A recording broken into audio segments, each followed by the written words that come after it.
Greetings and welcome back to our tutorial on the Generate Yearly Report project. We are now ready to begin the process of building our Performer bot. Another quick disclaimer here: if you have not already completed the project work for the Generate Client Security Hash project, please stop and ensure that that project work is completed first before attempting to complete the Performer bot for the Generate Yearly Report project. It is imperative that the Performer bot for the Generate Client Security Hash project has been completed first, since we're going to be reusing much of the logic that was developed inside of the Performer bot of the Generate Client Security Hash project. Without further ado, let's begin. So here we are back on the main UiPath Studio home screen, splash screen, however you want to describe it.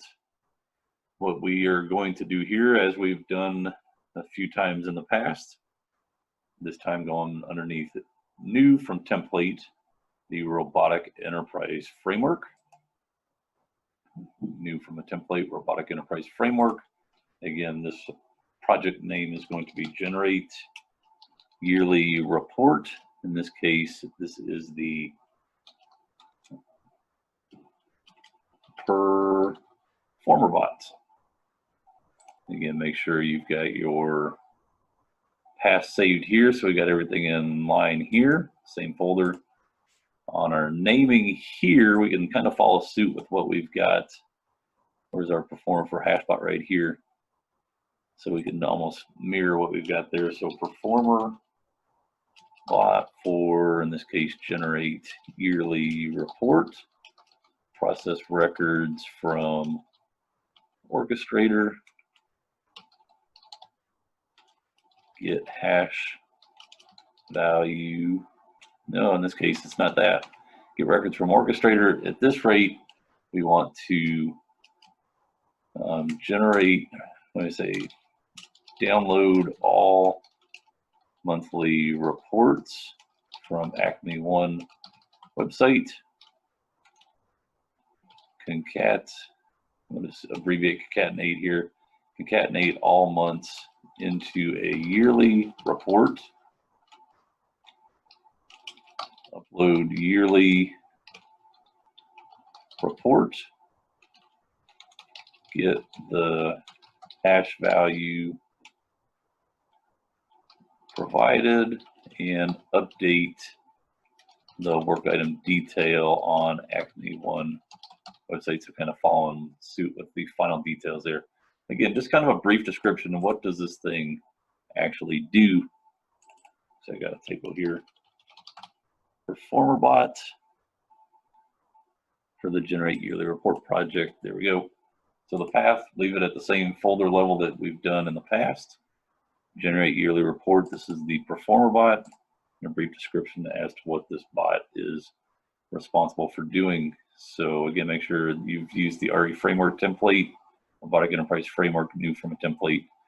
As long as all that's set, you're good to hit create. So it's going to build our project right here.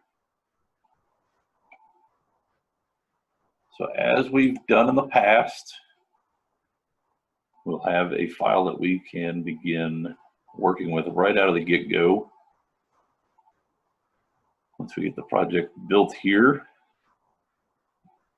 obviously we need to get logged into the Acme One webpage, get logged back out. Again, we'll stay in Internet Explorer so we know that we've got that kill process. We want to make sure that we close and kill Internet Explorer. But before we get into those details, let's go ahead and open the main workflow either from here, or if you're inclined, click the main XAML file here. Either one will get you the same spot again. First thing I always like to do inside RE Framework is clean up our transition lines here on the far right side. So just a matter of grabbing one, grabbing the fill handle here, and just dragging it out so we have a bit more real estate again. Business exception, much to the same. Drag it out. Everything's nice and neat here. Go ahead and hit save. Recall we're dealing with a performer bot here, so the need for the get transaction data state to be here is appropriate. We're not going to delete it. Again, the only time we delete the get transaction data state would be when we're dealing with a dispatcher bot. So this activity and this state will remain intact. So everything that we've got here is good, much to like we did when we were inside of the HashBot project generating the client security hash.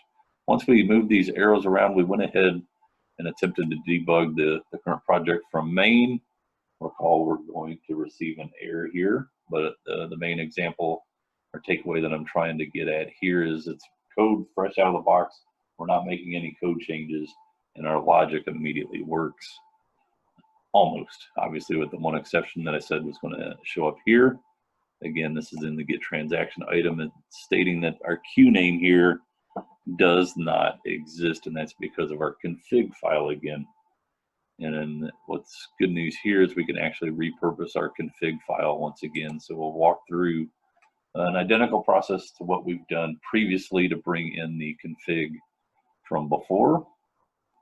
So in our data folder here, there's our config right now. That process ABCQ is getting pulled directly out of the config. This was generated from the template when we built the project again. If I go back to the settings tab, you'll see the orchestrator queue name. There's the process ABCQ. That's the value that is showing up right here. So when it attempted to get transaction data out of the queue name, it's saying right here that this queue name does not exist in orchestrator. So that's what this error here is talking about. So to fix that, let's go ahead and open the data folder here. This is the exact process that we walked through previously. So our data folder here, there's the config. This is the same config. We need to go up 2 levels. We are now at our main project level. Let's grab the one from the dispatcher bot. So going into the generate yearly report, our dispatcher, going into the data folder here, there's the config for the dispatcher bot for our project, generate yearly report. Simply copy this to our clipboard. Don't cut it. If you cut it and move it, then it won't be available the next time we attempt to run our dispatcher bot for generate yearly reports. So simply do a copy only here. Do not cut, copy only. Go back up 2 levels again. Hopefully your files are in the same type of hierarchy. If not, go ahead and navigate to your folders here. In this case, we want to go back into our performer bot for the generate yearly report. Go back into the data folder. And in this case, simply tell it to paste the file here. Yes, replace it. Now we'll copy in the one from our dispatcher bot. I'm going to go ahead and close here. I want to hit my little refresh icon. If I open up the config inside of Studio, I should now see the same config file from before. So there's the Acme one, the URL, the system1 site, as well as the credential, and then obviously our work item path here. So from here, I want to go ahead and close my config. I want to close this get transaction data. We don't have any error there now, or we should not. Back to main, similar to what we did previously. Again, we've made no code changes. The only thing we've done is we've now updated the config. I want to go ahead and play or debug my main file again. And as everybody's well aware, I should start processing those records out of my queue. And it's going to say everything is happy. So just to see that everything truly is validating and running the way we desire or intend.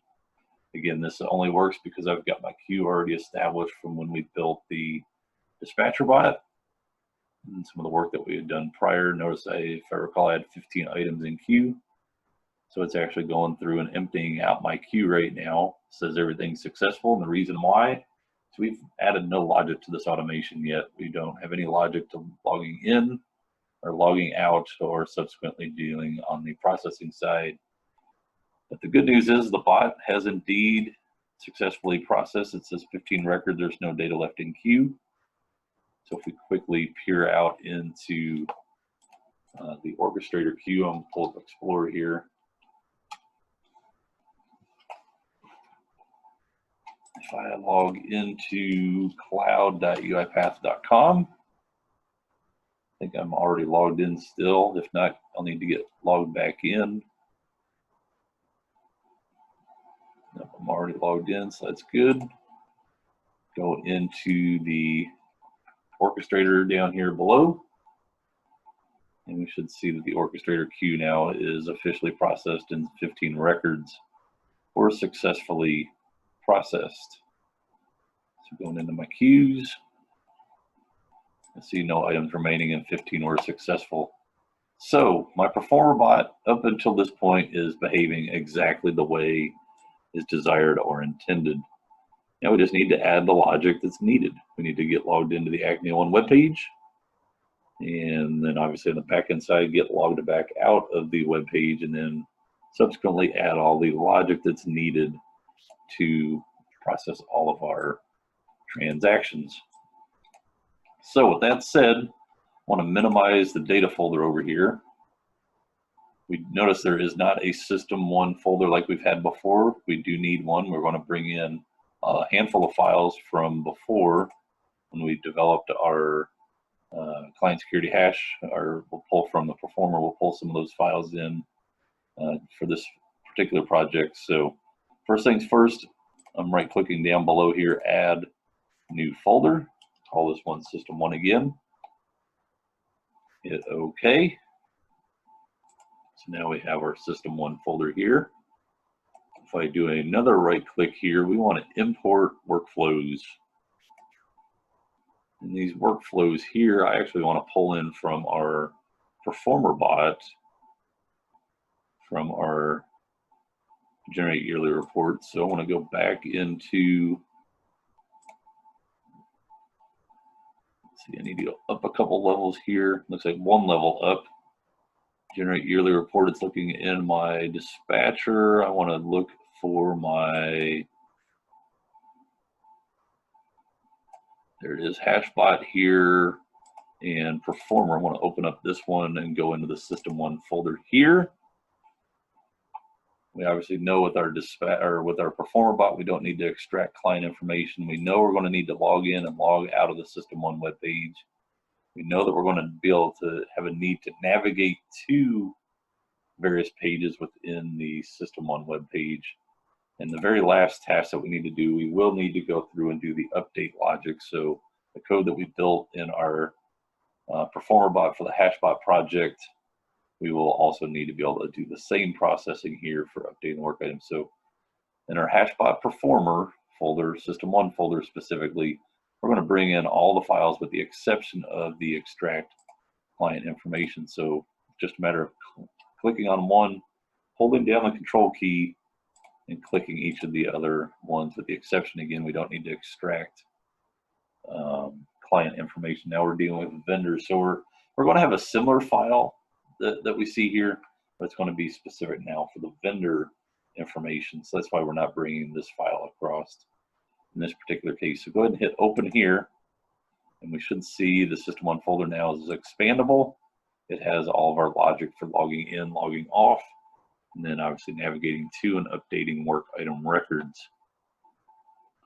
So with that said, if we use the same kind of idea that we've talked about in the past with the output window down here being kind of a checklist, the first thing we want to do is ensure that we're killing all of our processes. Again, that logic is found inside of the initialization state. So if we double click on initialization, scroll down a bit, this first run is collapsed. That's where this kill all process is at though. So we need to expand this out and scroll down. Remember, net all settings is reading in the config file. Being able to load our config dictionary that we have. Scrolling a little bit further down, there's kill all processes and the invocation of it. Go ahead and open this workflow here. Again, the alternative way of navigating to kill all processes here would have been in our project tab, opening up the framework folder, and you'll see kill all processes. You could have simply double clicked here. Again, two ways of accomplishing the same end result. So kill all processes, remember this is similar to having the logic from Task Manager where it will end the process. So we need to go into activities here, open up and find the activity here for kill process. Bring that across, and remember the process name for Internet Explorer again is iExplore, no R and no .exe. Make sure you are in the process name again. iExplore. This will ensure that Internet Explorer is not running before we begin our process. Again, we want to make sure that we're doing all this work in Internet Explorer again, so that's why we want to make sure that we're closing all instances of the Internet Explorer web browser. Go ahead and save your kill all process. That takes care of that task there.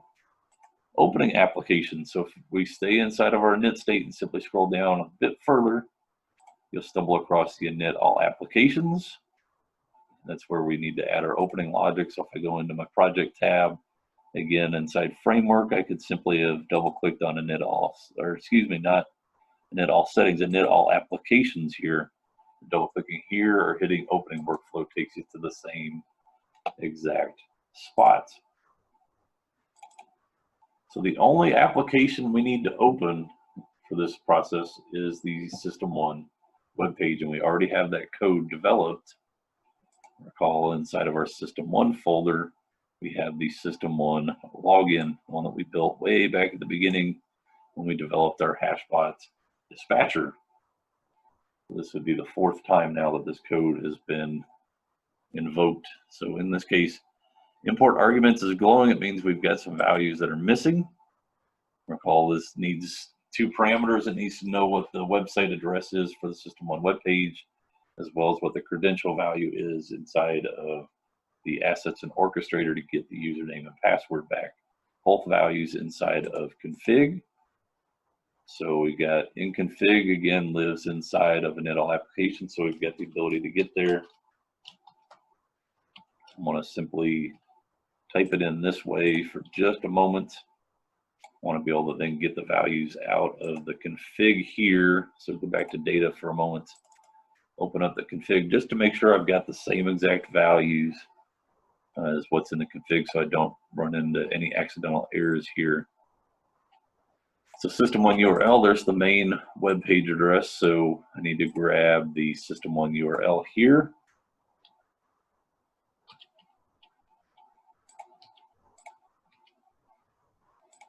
So System1 URL, control copy. I'm going to minimize this for a minute. Go back to my arguments. System1 URL, make sure you align them to the right ones. So System1 URL to there. And then going back to the config file, the credential, again being the asset name inside of Orchestrator. Just be able to quickly see an asset name inside Orchestrator matching to the Acme One login here. That's what this is talking about. So taking that value, copy. I'm going to go ahead and close config for now. I don't think I made any changes, so I'm not going to save. And System1 credential matching to in credential here, so that will get us to where the login logic is. Perfect. This is where I kind of deviate off my checklist a bit, going back up to main. I'm going to go ahead and close this down on init all applications. We've got what we need. The arguments are baked. We should be good. Close there. But what I was referring to, if I go back to main, it goes back to my old adage again. If you open up an application, let's make sure on the reverse side we close the application. So going into end process now, close all applications. You can go this route, open workflow. Again, the other option is simply to close all applications. You can double click here and get into the file, or going through the motions here, getting to the close all applications and opening the workflow. So here, or double click here will get you to the same spot. So closing all applications. Again, looking at it from my checklist point of view, if I go to the very bottom here, closing all applications, mapping to what we have right here. So closing all applications, we've already got this code engineered. System1 log off is just a matter of bringing this code across. There are no arguments here. Save, close all applications. Back to main. If I now attempt to run my automation again, I should should close all IE browsers. So right now I do have a browser open here. This browser should get terminated. I want to go ahead and leave it open just to see the kill activity work. And it should log in. we've got no data anymore. We just cleared the queue, and we should hit the end process. We should see it successfully log back out of system 1. At this point, go ahead and say debug current file. And this being from main, make sure you're on main tab if you have any other files currently open. So IE should close, and IE has closed. You should see IE reopen. Go to maximize state here. There it goes. Well, I did not log out, so a quick cheat here. Simply click the logout button, and then the bot should take over. There's the password, username. Presses the enter key. It should log us back in, and it should log itself right back out. And the bot should complete. So at this point, our performer bot for the Generate Yearly Report project is in a functional state. We're really at the point now we are ready to begin the code and the process of successfully getting logged in. Not logged in, we already have done that. Now successfully walking through the motions of all the steps needed to successfully automate the process of generating the yearly report. And again, with that said, that's down here in our process transaction state. Recall, this is where the core of any of our logic inside of RE framework will always live and resides inside a process transaction. This being coin the workhorse. This is where all the work for our actual automated process resides. So if I go into process transaction, we'll find the process.xaml. More specifically, if I look at process.xaml, it's such an important process that it lives side by side next to main here. If I then go into the process.xaml file here, we can now begin invoking the required steps of the overall end-to-end process. So let's first get ourselves logged back into the Acme One website so we can begin thinking like a bot to understand where exactly in the process we are currently at. So with that said, taking a step back out of here, recall we've got no data in queue right now because we've already processed all of our data. Let's put a breakpoint in our get transaction data here like we've done in the past. So simply put a breakpoint here on the check stop signal just so we can get the bot to stop. We're going to cheat a bit and have the bot log us in rather than us trying to manually go through that process. So back here in main, go ahead and run our file here. Again, just cheating so we don't have to manually log ourselves into the website. But again, this would be the exact spot the bot would be in if it was running and if there was data in queue. The spot that the website is going to be at will be the same exact spot. As we begin processing the first record, if there were a first record coming back to us in the queue. So here's the logging in process. It's now logged into the main page. I should be hitting the breakpoint now. I go back in my code and take a look. Sure enough, I've hit a breakpoint. It looks like I've got myself a bit of a mess here. At this rate, just simply stop. We've gotten the bot logged in.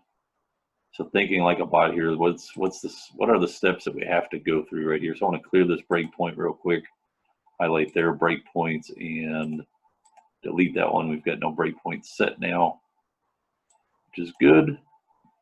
I can bring myself back to the main here, but let's go back to process. So if there were data, this is the very spot we would be hitting at this moment in time if we were attempting to process records. So with this in mind, we now know we need to bring in our first process here. So thinking like a bot here, what's going on? We're officially on this page here. We know that we want to get to our first WI4 record so we can begin extracting out the vendor information. So to kind of set this up again, we're going to find that this is a very similar process to what we had in the Generate Hashbot project, where we got to find a WI4 record here. We need to get to this page here. So if you recall, on a WI5 record, we had the same logic where we had a work item record here and then the subsequent path. This is exactly what we need to do. We need to get to this record here so we could get the tax ID value out. So rather than try to totally recreate the wheel, I want to go back to the home page here, again, kind of where the bot would be right now. We know that we've already got this logic developed once, no need to continuously try to recreate it. First things first, we know that we need to navigate to the work item details page. So this navigate to would be an excellent activity to bring in. Notice the import arguments. There is not anything listed here, but recall in our generate client security hash, that logic is here. So I'm actually going to open up another instance of Studio right now, just so I've got the ability to poke around in the other project. It's actually opening on my other monitor here for just a second. I'll get this so where we can see the other project. What I want to do is simply be able to steal the value expression that we had written in our hashbot performer bot, rather than trying to rebuild it all from scratch here. So if I bring this logic over, here's my other Studio window that we were talking about. If I look at my hashbot performer here, recall we had to get to the work item details page here. I'm going to go ahead and pull this project up so we can see it and simply copy and paste the value there. Because we had that same logic, we had to navigate to the work item details page, taking the current value. In this case, I want to go right into process. Again, I could have gone down in my main and pulled it up that way. Notice right here, work item details. Inside of here,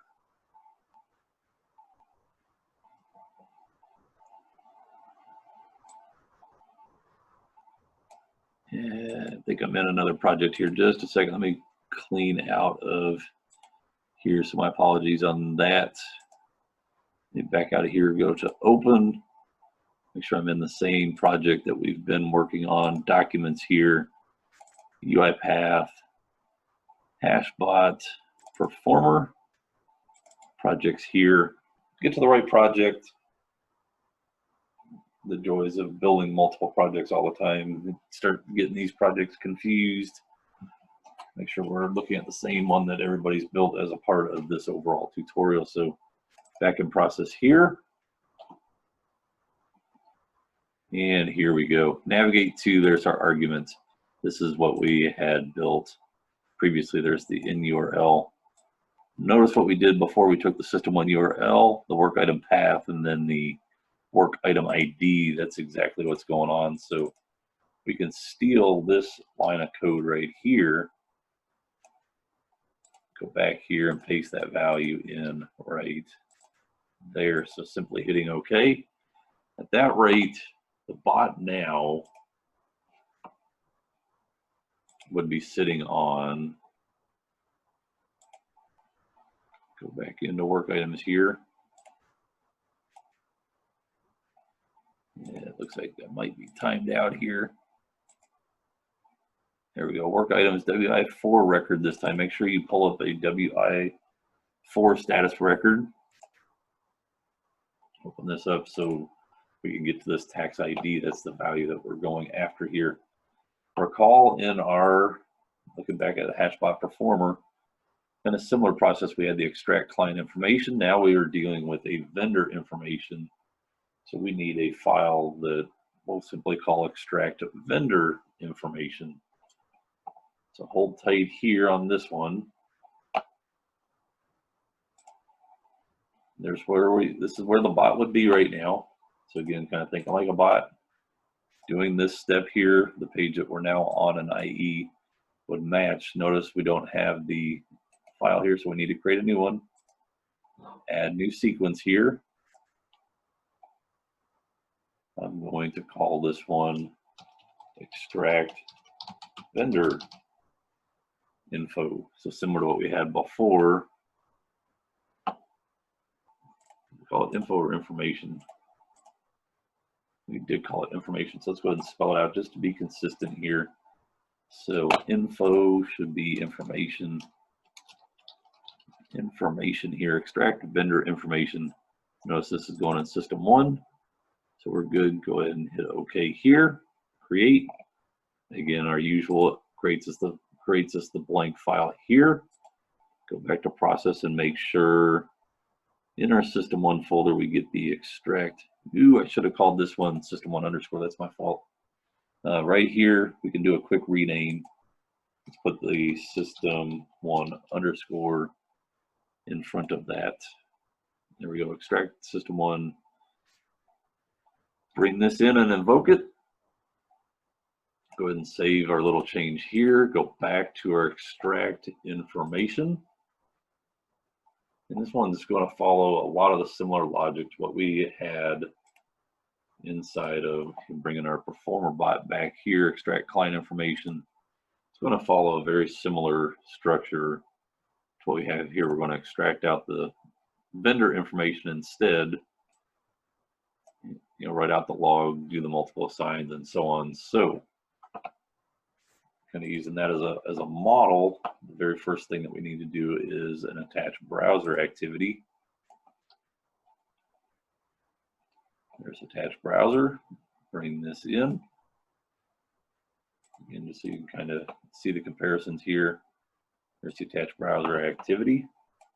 We're going to do the same here. Indicate on screen. Since I got that second one open, you can do an F2 and get the IE browser brought to the foreground here. Again, anywhere on the page. Obviously, can't do anything above at the top there. Make sure it's on the body of the web page.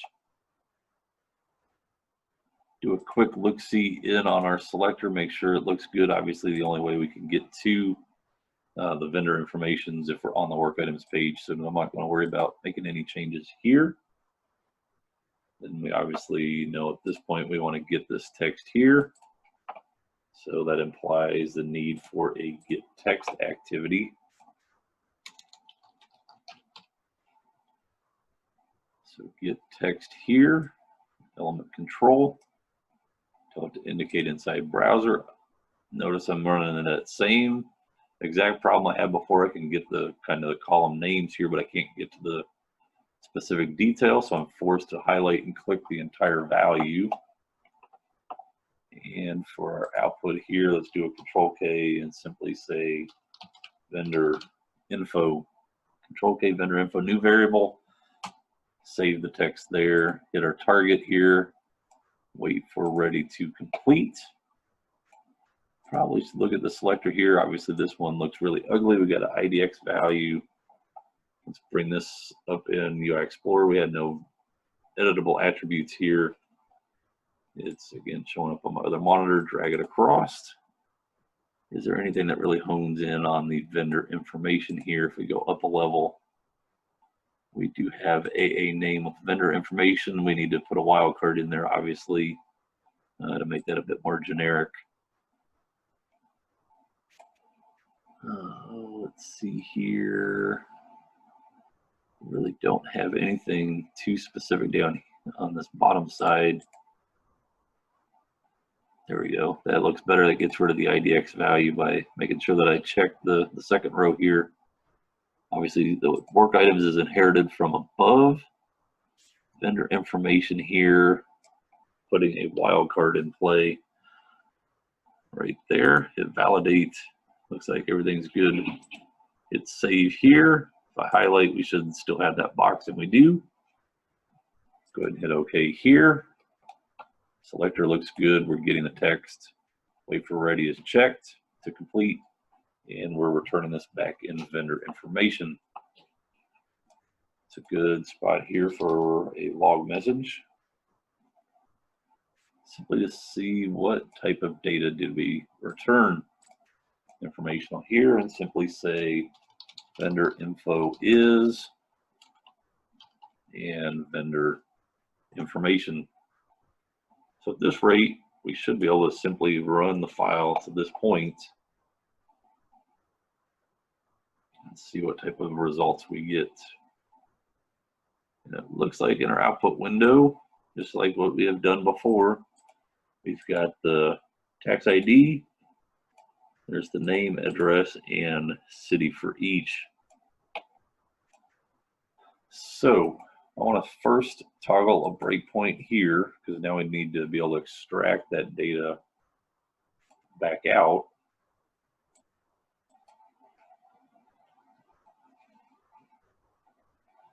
let's do this here. Breakpoint set, run.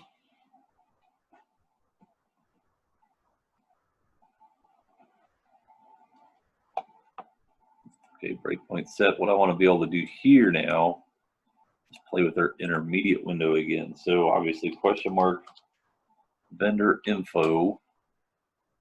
There's all the details. Notice we're dealing with the new line character again. So we already have a character variable here. So vendor information, should be able to do a dot split here.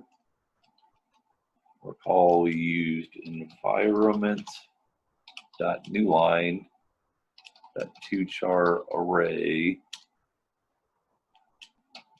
Do that. Yeah, I've got to typo in here. Environment. There we go. See, now we've got each individual value in its respective spots here. So now it's just a matter of doing the data extractions here. So the very first item being the tax ID, that looks good. I should be able to do a dot replace tax ID with nothing. And guess what? There's my first value right there. So I want to bring in Notepad here.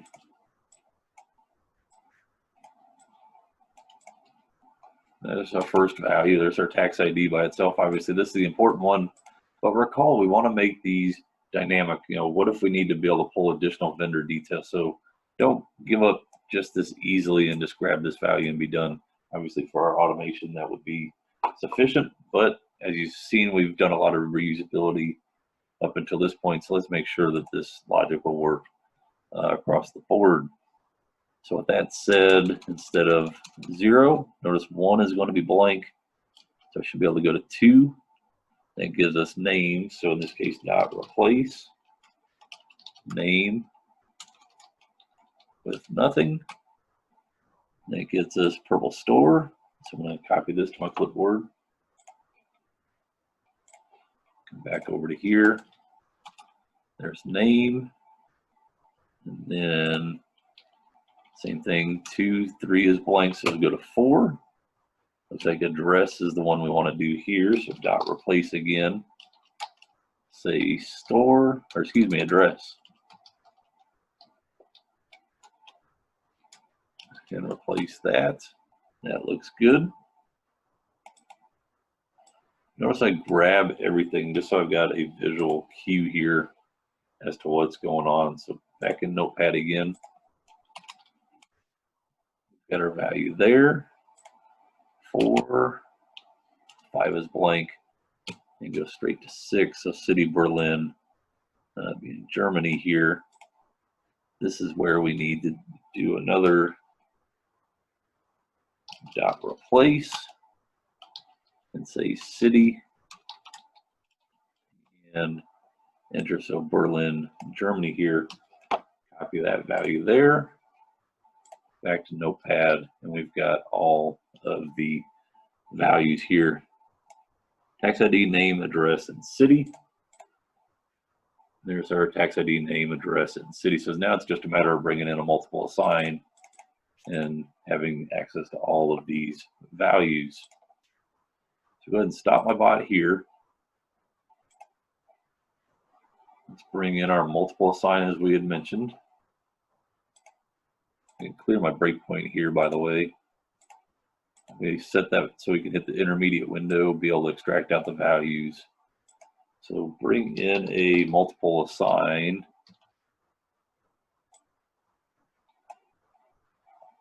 Obviously adding 4 rows here. And much to the likeness that we did with our hashbot, we want to be able to send these values back out to the calling file. So in this case, out to process. We could theoretically put these in a dictionary, but we'll go ahead and keep it simple for now and simply create 4 new arguments, and we want to make sure the direction of all these is set to out. So out underscore tax ID as string, it's an outbound. The next one then being the out underscore name, outbound as type string, out underscore address. This is outbound also as string. And the very last one that we've got is outbound and the city being out right there.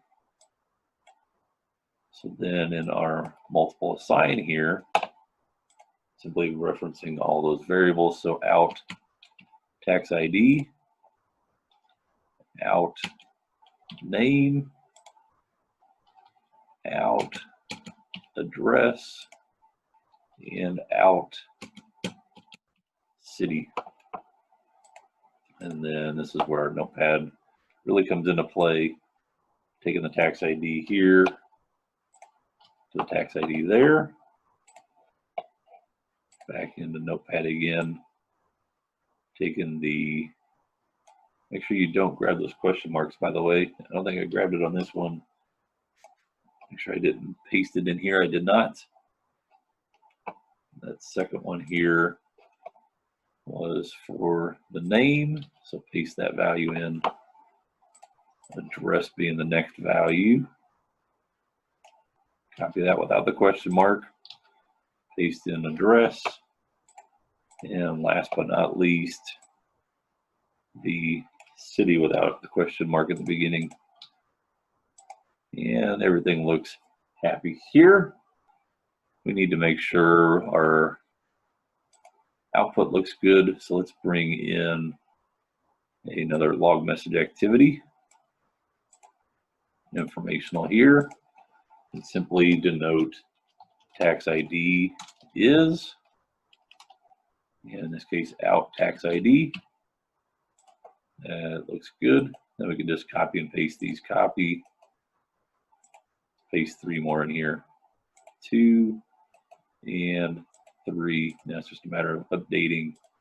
Instead of, let's clean this up a bit, tax ID.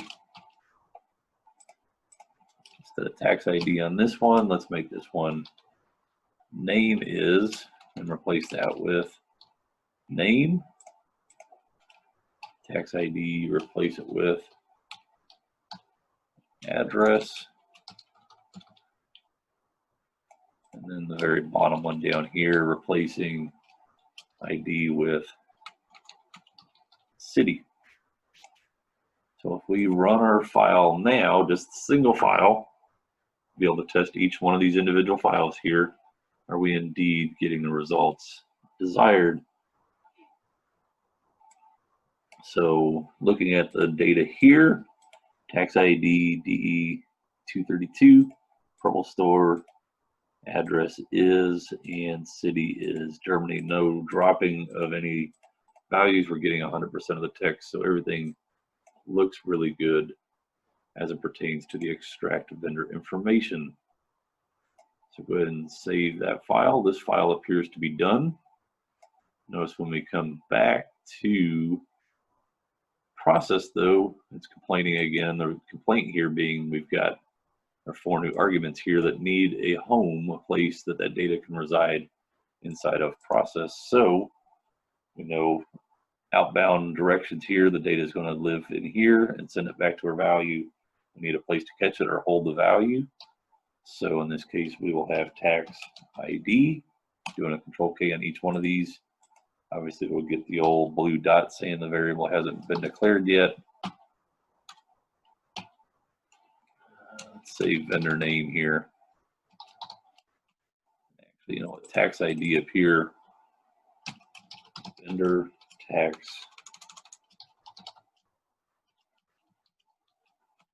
Make it vendor just to be consistent all the way down. Vendor address, and last but not least down here, control K, vendor city. And I got an extra V in there. Vendor city. Hit enter, hit OK. If I look at my variables, I've got tax ID. I want to delete and clean that up, and I have the 2 V's for vendor. So there's now name, tax ID, address, and city these four variables belonging to what we just defined in here. So now notice no blue dots. The variables are officially declared inside of process. So we now have the vendor information. The next activity, if you recall, once we had the tax ID copy, we then needed the ability to navigate down here to the reports and download monthly report. We need to be able to navigate to here, reports and download. Notice it's going to be a direct hit there. The idea being we need to be able to paste in that tax ID number right here. So first things first, we go back to our process. We need the ability here to navigate to that downloads page. So navigate to, we can repeat we can actually copy this if we wanted to. We could invoke a new workflow. But let's go ahead and repurpose our navigate to right here. And one thing you'll notice here, we probably want to, instead of navigate to, it's probably not a bad idea here to say navigate to work item details page. This one here is going to be navigate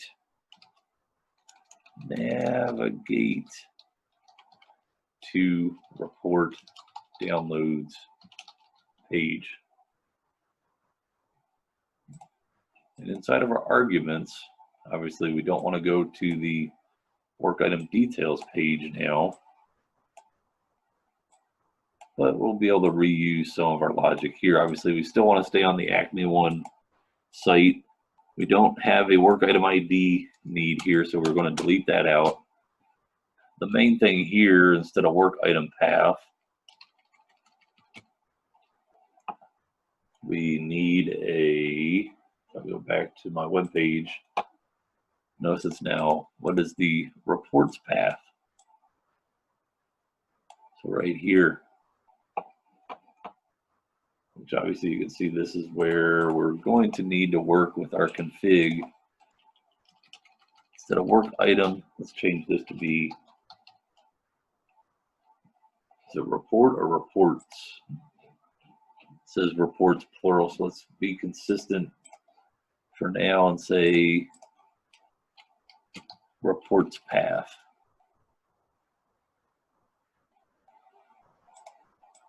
And right here, one other value that we're going to need outside of reports path, about reports. Let's see here.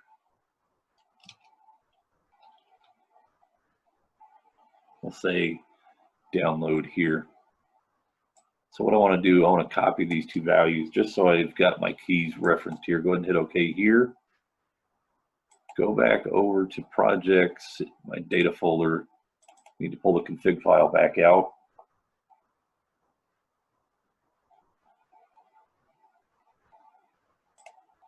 Just so I've got everything, paste this in twice, the reports path being the first one. I did that backwards, didn't I? That's all right. Let's undo my changes here. Reports path being the first one. And then this one being the, talking about download, say, in this case, not work items page, but instead reports page, say reports download page. So looking at the URL, I'm actually just going to copy the whole value here, copy back to Studio.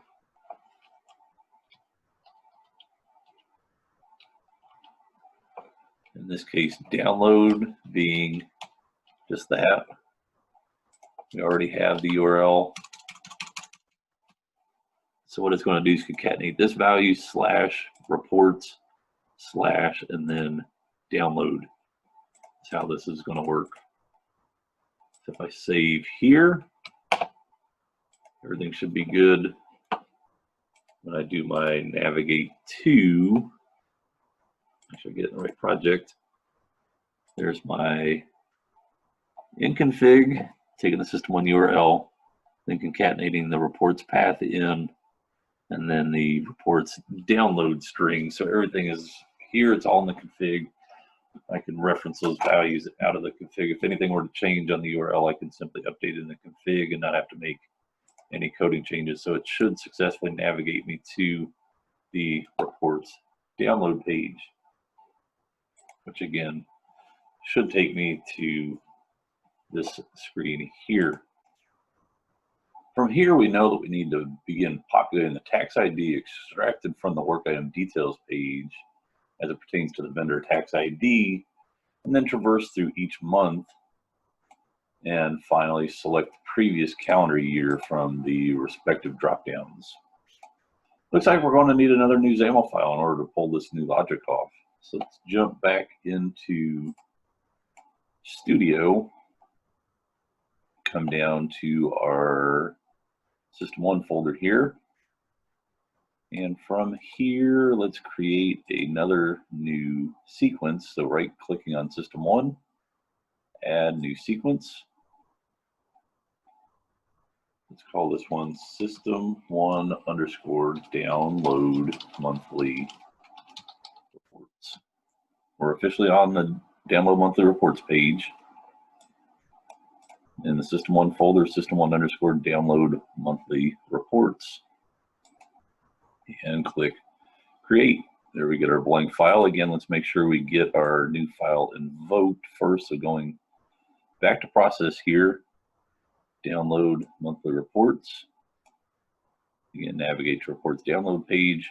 The order of these sequences is extremely important. We navigate to the work item details record. We extract the vendor information, and we navigate to the reports download page, and now our new logic where we will begin downloading each monthly report respectively.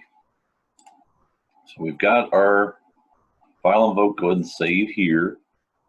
Go back to our download monthly reports page.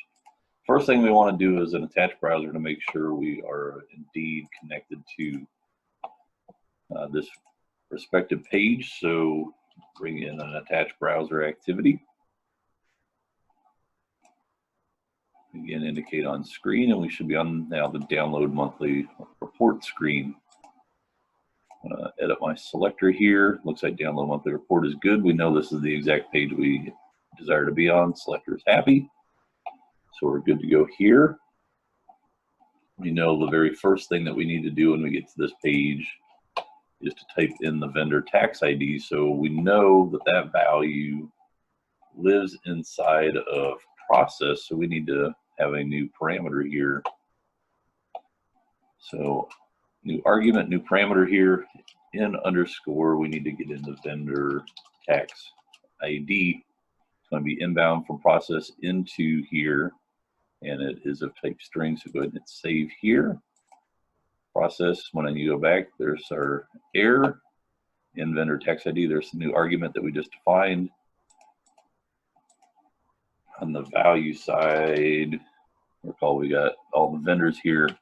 We want specifically the tax ID that, again, was extracted from our vendor information up here above. So that was one of the arguments, one of the 4 arguments that came back.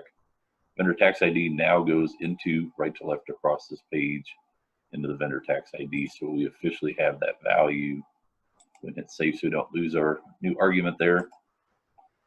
So we know we now have that value inside of download monthly reports. Let's go ahead and bring in a log message here so we know exactly what's going on. Make this one informational. Say entering vendor tax ID. And obviously using the same value in vendor tax ID right there. So pause here for just a moment so everybody can get that captured. Entering vendor tax ID and simply taking in our new argument here, our new parameter. Now we need a type into activity. We need that value to be typed into the search box. Or really, I guess not necessarily the search box, but the tax ID box. To bring a type into activity in, say indicate inside browser. It doesn't really matter that I've got the number already typed in there. I want to do an F2 just so I don't have that data here. Now that I've got it cleared out, I copied that to my clipboard. Your tax ID numbers obviously are going to be slightly different from mine. We will need that here in just a moment, but now that I've got the tax ID box here, I'm going to go ahead and click vendor tax ID. Let's take a quick look at the selector here. Input text. I'm going to assume we don't have any other input text box, so I'm going to go out on a limb and say this selector is probably going to be good. We have no other text fields on the page. I'm going to go ahead and say that selector is going to be okay. We'll give it some trial and error here. Again, wait for ready, and anytime we're dealing with text, make sure your empty field is selected. So vendor tax ID here, we know that the value that we want typed in would be our in vendor tax ID. We should be good. For now, I'm going to take that value that I had. If you've got a valid tax ID from one of your WI4 records, go ahead and paste it in here. And we'll make sure that our logic is working as expected. So on this single page here, I'm going to go ahead and hit run, or debug, not run here, run on my single file. Just test it out and see if the bot is able to successfully type in the ID, and it appears that it did. So it looks like we're good with this logic here.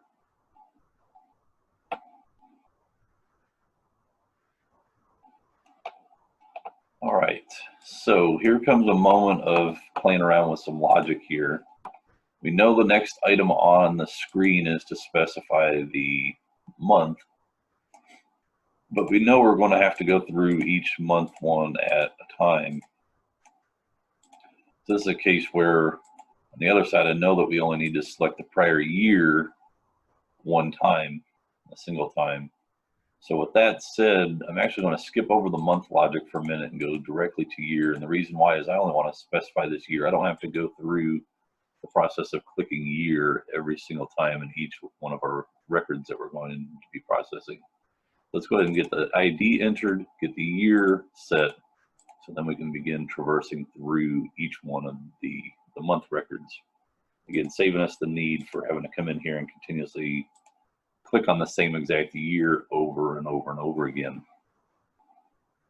This is actually going to be another interesting conversation too, to allude to the fact, notice we've got two different drop-down menus here that guess what these follow or appear to follow the same exact problem that we had inside of our Generate Client Security Hash project, where, you know, if we tried to bring in the select item, you know, the combo or list item to get the values in, we've got two different controls here. And then if I also recall, kind of quickly stepping out of the screen for just a moment, recall, go ahead and you don't have to follow me here, but just from a visual, when we get into upload yearly report, we're also going to have to deal with the year selector again.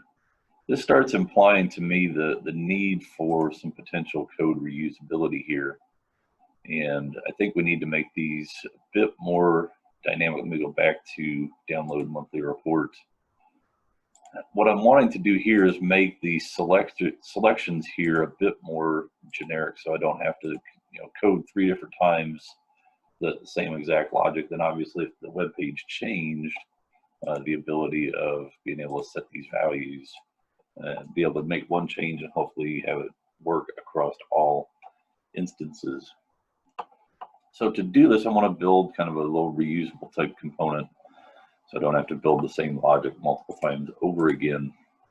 Again, the first one being I want to select the year, and then we'll deal with processing each monthly record. So back inside Studio, let's go ahead and bring in a log message here, just so we know where we're at logic-wise. Say informational here and simply say selecting the report / tax year, we'll say in parentheses here, current year -1. You put a couple little dots here at the end. So we know that's going to be the next activity that we're going to do right here. But as you heard me say, I want to have this be a bit more generic in nature. I want to try something here. I want to go back to the projects tab. I'm going to say add another new sequence here. This is going to be system 1, select item from drop down. So trying to make something that allows me to select an item from one of our drop down menus here. So I'm going to go ahead and click create here. It's going to obviously give us our blank file, which we're going to build. But I want to make sure that my select item from drop down gets invoked right here. And more specifically, I want to update our caption here. Select report tax year from drop down. Current year -1 again. So that's going to be here. We're obviously going to have to pass in some arguments here. But this select report from drop down, let's go ahead and bring in an attached browser here. Indicate on screen. So obviously this is going to be the same here, but we want this to work across any possible page. So thinking about the report uploads page. Let's go ahead and change our selector to be generic across to all pages. Acme 1, we're happy there. Make sure we're just talking about logic inside the Acme 1 web page. Let's start with what we know first. We know that we need a click activity. We'll program the one on year first, and then we'll come back and play with the one for month next. But year, we know we need to expand the menu to get the options to exist, so then we can then click on the actual year using the click text activity. More or less, it's the same logic that we did inside of the generate client security hash. In this case, making it a bit more generic, we could theoretically reuse this logic inside of that automation as well. But since that logic was already built, we're a bit late from a training perspective. We're not going to go into that extra detail, but it's one of those you could go back in and modify that logic with our new code here. So first things first, we need a click activity to expand the menu. Indicate element inside browser. We need to expand out the option for year. And I know we're going to have to come back in and do some work on the selector. So let's go ahead and leave this here for now. And then once we get it expanded, so I'm going to go ahead and expand the menu.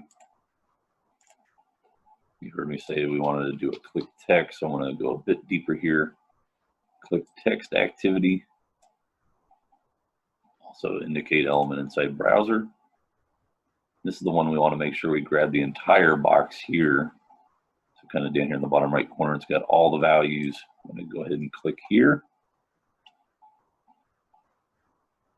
And from here, oh yeah, this one's expecting the type of text. So we need 2 arguments. The 2 arguments being, what is the control that we're wanting to update? So month or year. And then the next one, we need to make sure that we are expanding out making sure we're selecting the actual value that we want selected from the list. So with that said, let's pass in 2 new arguments. These are both going to be inbound. Control main, be in year or month. And then on the other side, in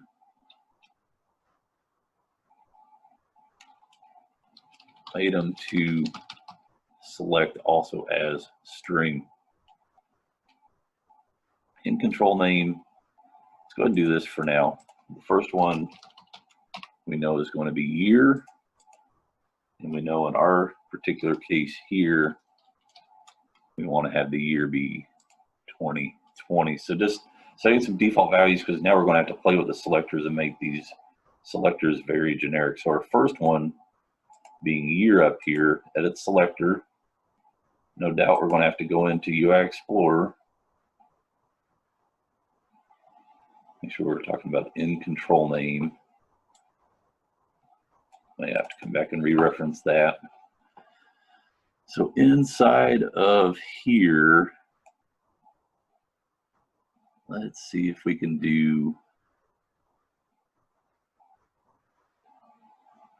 bring this to be a bit more generic, hopefully. It's a button here. See what this has done.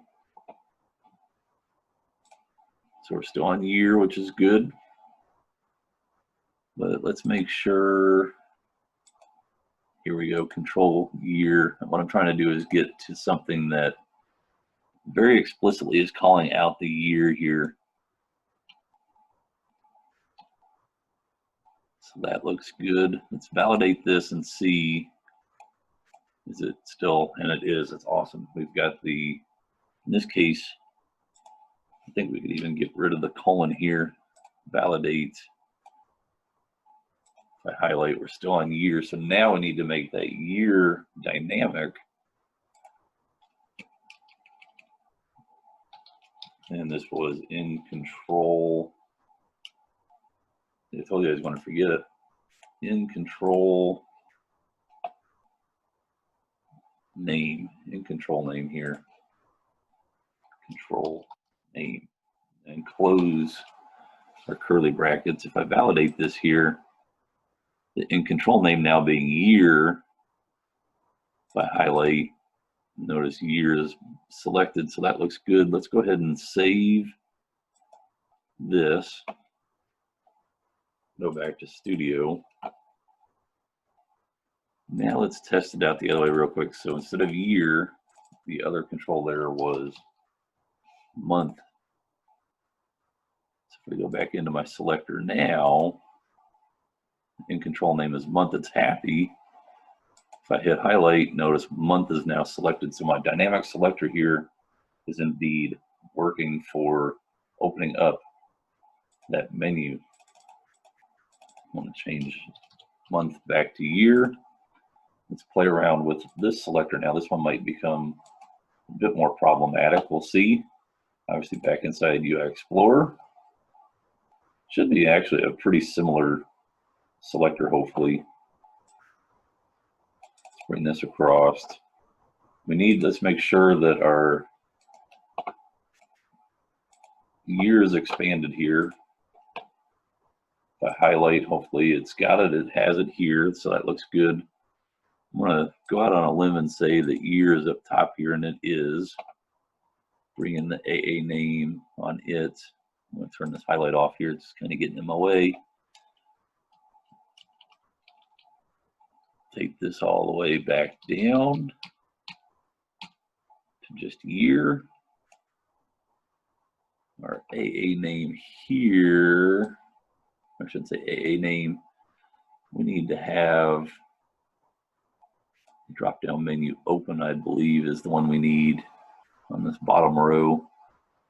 Don't think AA name applies here. Combo box, the drop down open menu. Oh, I lost my wildcard up here. In this case for year, if I validate, hopefully that looks good. If I highlight, hey, it's got the entire menu here. So that looks good. Again, now we need to set our value in control name again. Keep forgetting it. Make this our wildcard here. In underscore control name. The closing curly brackets here. If I validate, in control. Oh, I got a typo here. Get rid of the R. If I validate again, that looks happy. If I highlight it, hey, this is looking good. So that works for I'm going to go ahead and hit save here. Go back to Studio. For right now, I want to hit OK here. Does this work for month? Bring in month.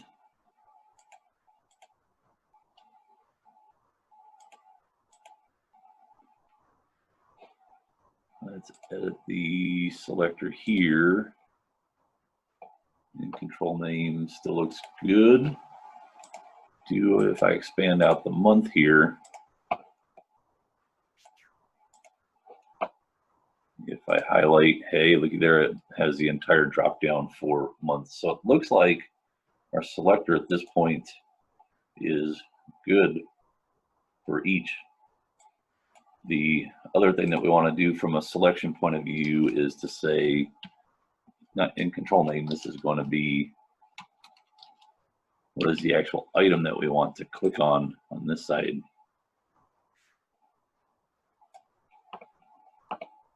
It's probably a good idea here to bring in a couple of log messages, well, just so we know exactly what's going on. The first item being opening, how do I say this? Opening, drop down for in control name. And I'm going to copy my log message here, so that should take care of the first item. In between here, I want to paste in another value. Instead of saying opening the drop down, selecting the item, and then here in underscore item to select. So if I hit save here, our logic should indeed be working now. So I want to go ahead and close this down. That's all this little guy does. Actually, before I close him down, let's just for a second, I said that we wanted this to be generic. Let's go back over and make sure you do this just so you're in sync with it. The upload yearly report. Just does our logic now work for year here? This will save us some time when we get over to this page. So if we say edit selector here, in control name is not working this time.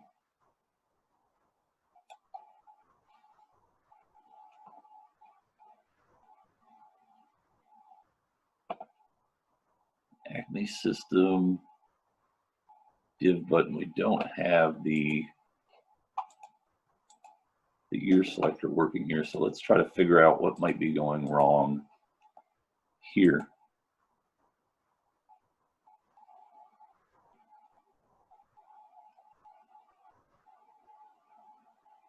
Make sure I was on, so yes, selecting the option here for year. Indicate elements. Let's bring the web page to the foreground.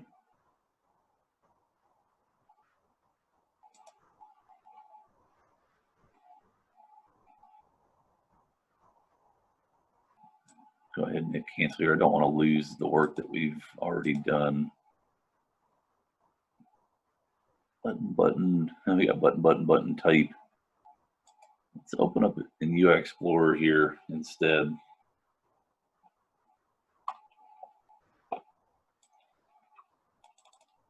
Mine showed up on the other page here.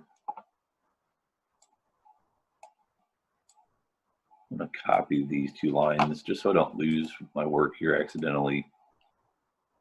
Pull up Notepad, paste in the values. Indicate element, in this case, have a look at year here. Looks like year is still here. Bring in the AA name again.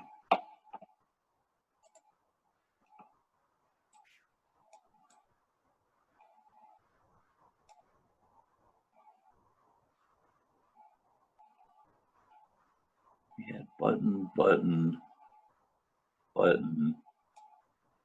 I think we brought in that extra type at the end, so yeah, it's there, so that looks okay.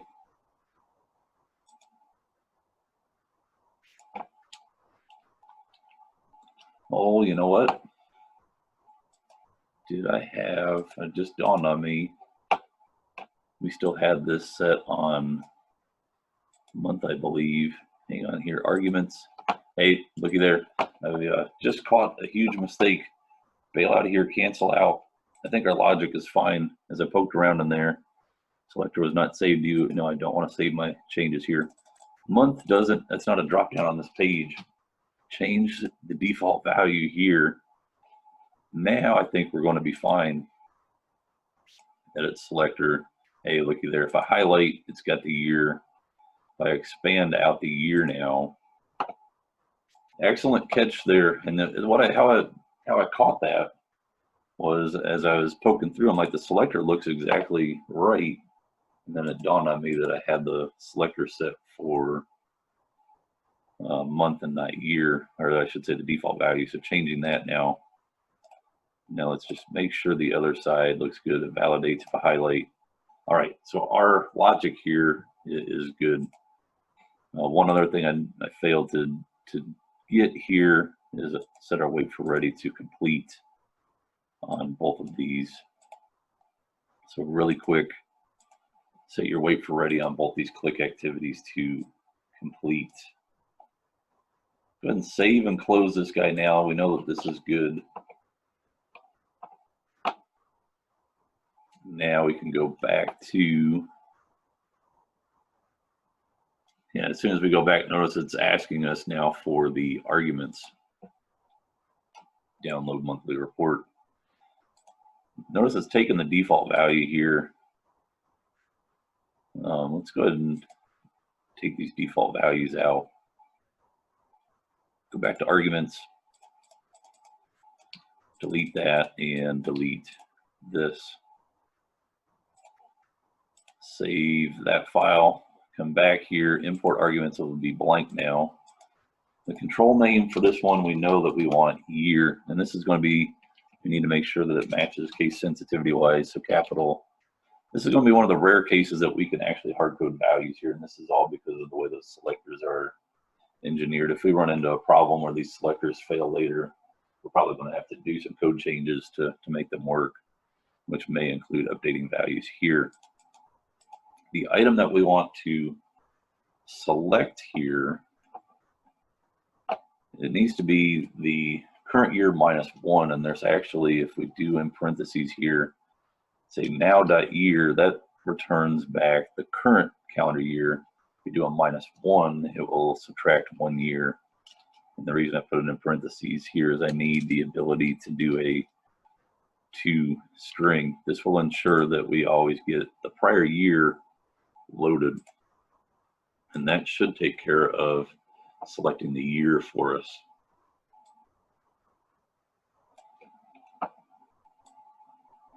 And actually we could, good, we do have our tax ID here. We should be able to run this automation and see that that logic indeed works. So make sure you're back on, so we're on the upload yearly report. Let's make sure we're back on the download monthly report screen. Again, this is the one we're working on. If we run our automation, just the single file test in the single XAML file out, it should type in the tax ID and properly select the year 2020 from the list. So let's go ahead and see what we have to here. So go ahead and debug our single file, or download monthly report file. See if it types in the ID, and then expand out and select the year 2020. That looks excellent. I think we're well on our way now. So the next item of business, we now need to have the code walk its way through each one of the respective months. This is going to be another situation where, you know, you could arguably say we should have each of these months listed in the config. But since we know the months likely will never change. At least in my lifetime, they've never changed. There's always been January through December, all 12 months respectively. What this is implying is we need an array that we can walk through in a for each loop that will then walk me through January, February, March, and so on. So all these values here loaded into an array. And obviously we already have logic now that will click on each one of those respective months. So with that said, we need a new variable here. This is not going to come in as an argument. This needs to be an array of all of the months of the year. In this case, so it's a string array of strings, and it will hold each one of the individual months of the calendar year. So if I hit OK here, I'm going to simply take advantage of the default prompt here. We could bring in an assign activity so we could see it right in line with our activity. Again, we could also arguably pull this in from the config, but again, I'm going on the bet here that the months are never going to change ever down the road. I guess you could arguably say, will the requirements ever be that we would remove certain months, and that's where the config might be a preferred approach. But I want to go ahead and just hard code these months directly into my file. Let's open curly bracket, close curly bracket. Again, it's the syntax for an array. So doing this right here would be an empty array. I need to now specify January, February, so on, March, April. Notice it's just a comma delimited list here. January, February, March, April, May, June, July, August, September. Make sure you spell these right, and they are capital here. September, October, November, and December. These must match exactly to here, because remember we're using the click text behavior, which is going to click on each one. We're obviously going to test it out and see how our logic behaves here in just a moment. So January, February, March, and so on down the line. Obviously, this implies we need to have a for each loop here. Not for each row. This is an array, so working through the for each activity, in this case being each one of our months. This is of a string type, so changing the type argument. Right here, we will change item to be month, so it's the singular notation of our plural of months. Each individual month as it processes through.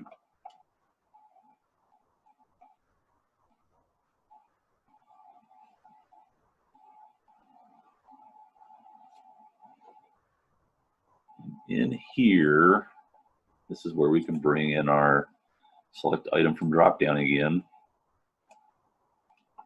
We got our arguments here. In this case, we want to have up top here month.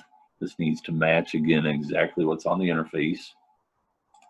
And then our item to select being the current month that is being processed in the loop. We probably should update our comment here to say select current month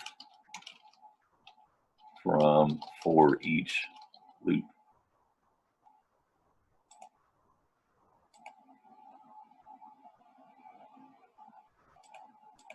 Just maybe be a bit more specific here. Drop down. So if we save and run our file here, we should see it go through the same process that we did just a second ago.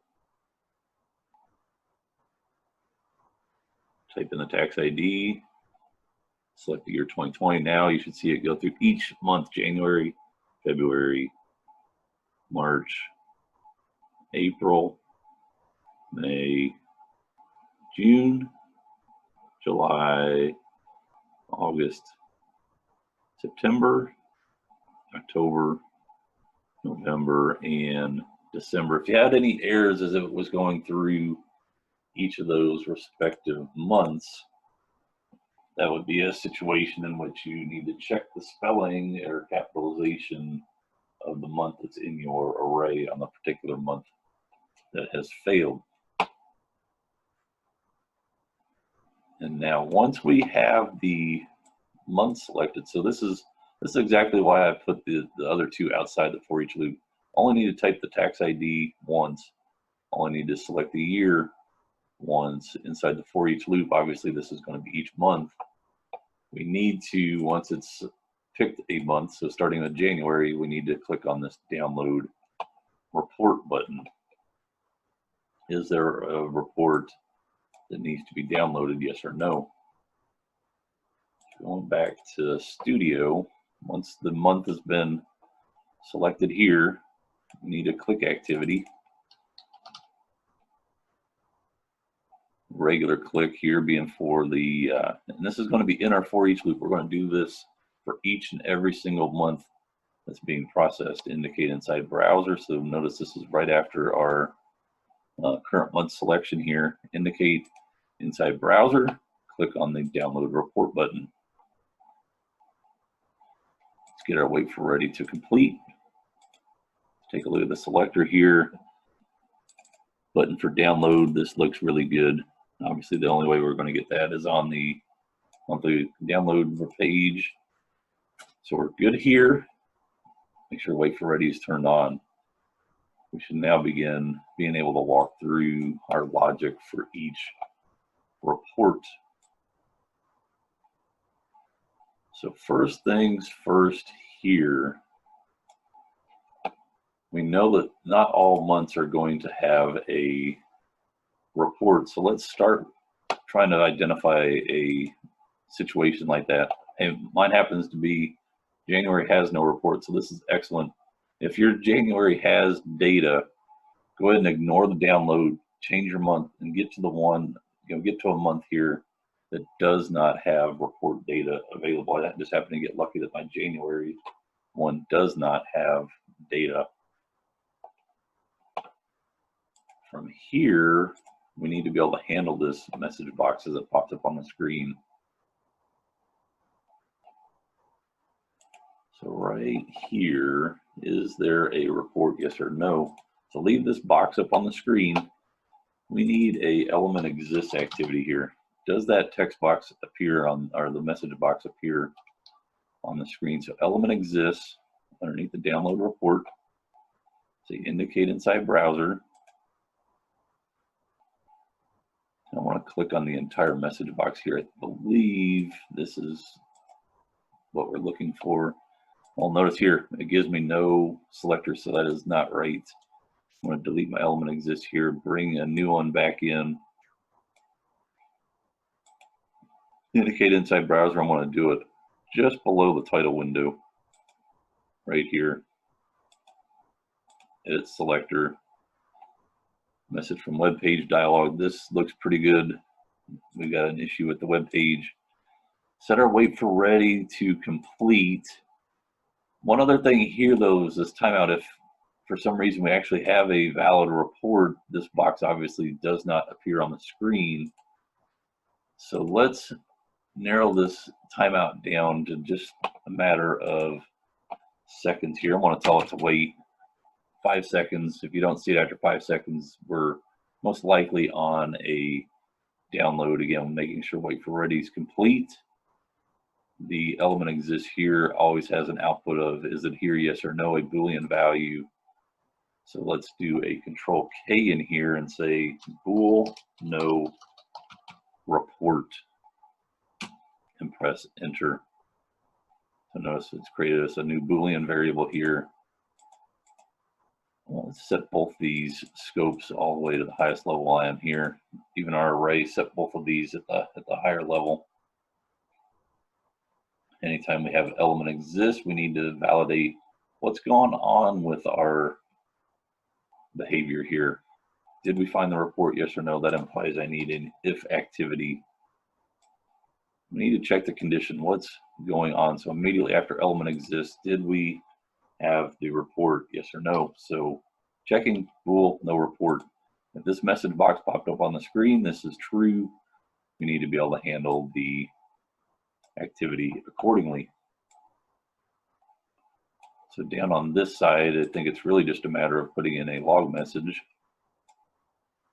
In this case, informational message. We just want to simply say no report found for tax ID. We can say in here, in vendor tax ID. But then it's probably going to be a bit more relevant to also include a bit more detail here. So let me get into the bigger window just so we can see everything. So no report found for tax ID. That, and then how about for the month? And obviously we know that this is available from our for each loop month. And we could say of year, but need to make sure of year be a bit redundant here, but that's all right. We'll have that same logic here. Now that year minus 1 to string. So it's just a log message to say from this tax ID for this particular month for this particular year, we did not find a report. So that's our log message here. And then once we have that, we need to clear the error. And we can do this with a simple hotkey activity by pressing enter. So send hotkey here. We just need to simply press the enter key.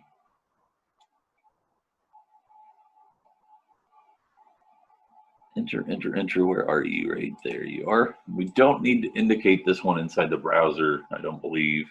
If you're wanting to indicate inside browser, you can click here to make sure. Actually, you know what? I want to delete the entire selector out of here, though.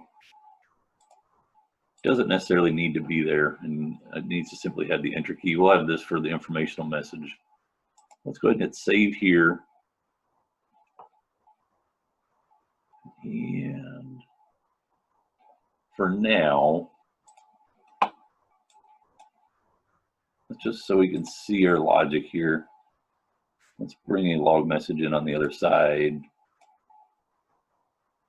Informational in nature. Let's take the exact text we had here, copy, paste,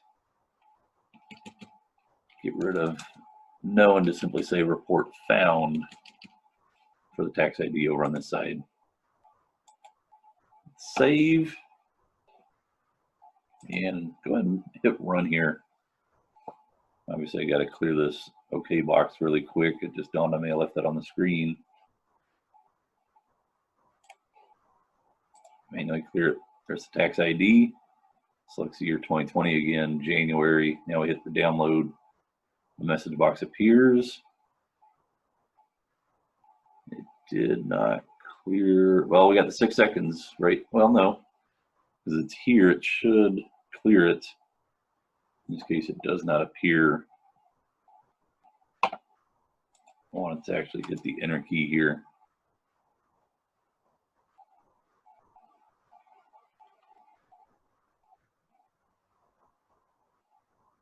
It's a download report.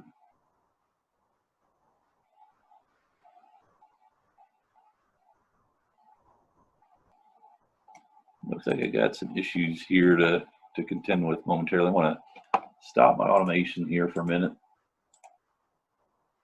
Attempt to.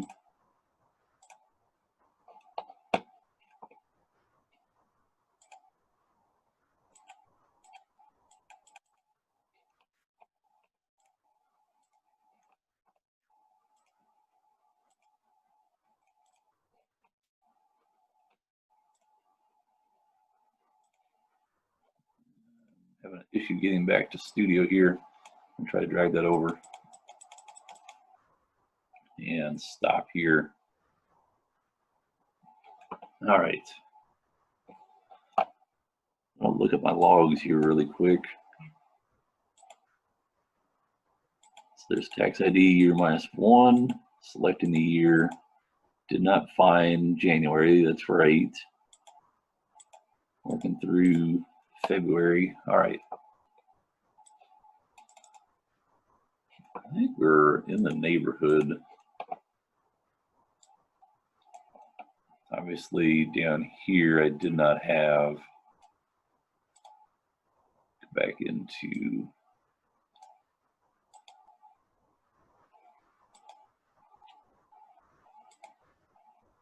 indicate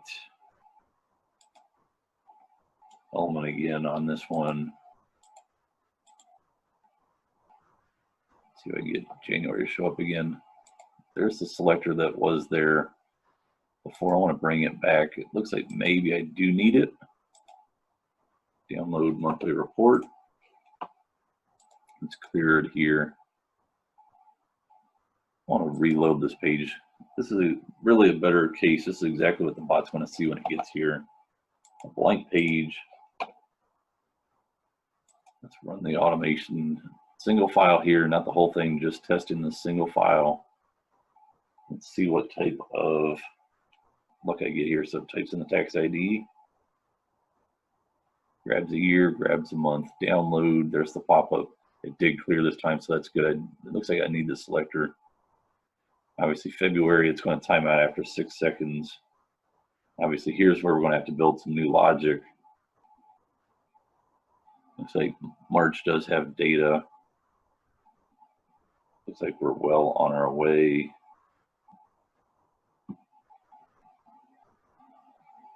So every one of those is going to take 6 seconds. Download, it does clear that box, so that's good. June, it does clear the box there. Notice I had that extra little pop-up too, and it's still successfully cleared. Here's that it's moved on. So it's not looking at that box any differently. It sees it that it has no report. August has data. September has data. And it's looking at the file name down there at the very bottom. October has data.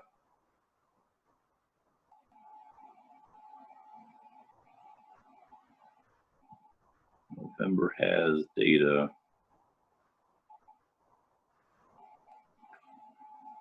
And December does not, and it clears, and the bot should be done now.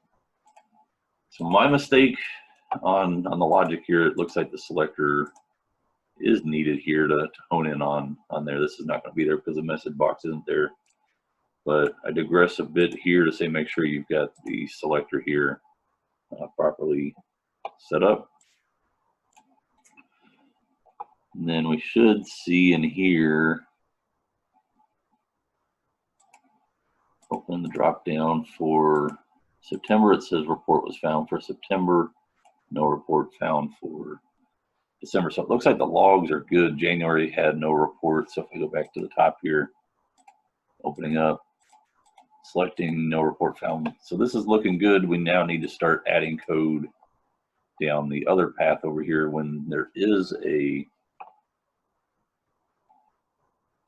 month found. So report found for tax ID. First thing that we need to do, and I think, yeah, I notice I got the pop-up window here. We need to tell it to save the report. So what we're going to do here,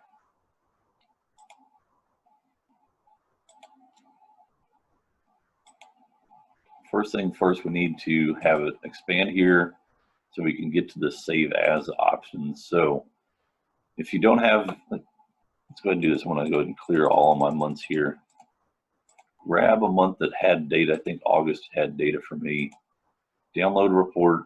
Get this little box to show up on the screen. It doesn't necessarily matter what the month is. What we want to do though is be able to click on our little button here. So click on the drop down button. So back inside Studio, we need a click activity. Notice I'm putting this on the right side of my if statement over here. So you can see it here. We have no report. That's where we go down this left side, no report, and we clear the text box. If we have data, we brought in this click activity, we want to open up this little triangle here. Look at my selector. These are probably going to be really ugly and nasty. We're going to leave these alone. This is all really the code specific to the logic there. Leaving that up there, wait for ready, make sure this is set to complete. So we get that little drop down. Once we do that, we know the expander menu shows up. We need another click activity. Indicate element inside browser. This is tricky here. We got to hit an F2, get this little countdown going. Then manually click when the countdown ends. We should be able to click Save As. We want to control where these files are being saved to. So back inside Studio, we should have Save As now. Again, the selector here is going to look a bit ugly. We're going to go with it. It's not on the screen here because I've clicked off. I don't think we'll be able to validate this selector. As soon as I click away, notice the drop down goes. So we're going to have to go out on a limb that this selector is always going to be good. Again, have it wait for ready as well. So let's click in the drop down. Then we save as. Let's go ahead and continue to walk through what the bot would be doing. It's going to click here. It's going to click Save As. And this is where things get a bit ugly. And what I'm getting at here is we just need a spot that we can save our files off to. What I recommend here is for any of our automations, have some type of working folder that they can work from. So what I want to do is go to my C drive. I don't think I do have a temp folder set up. I'm going to go ahead and save my files off to this temp drive folder location.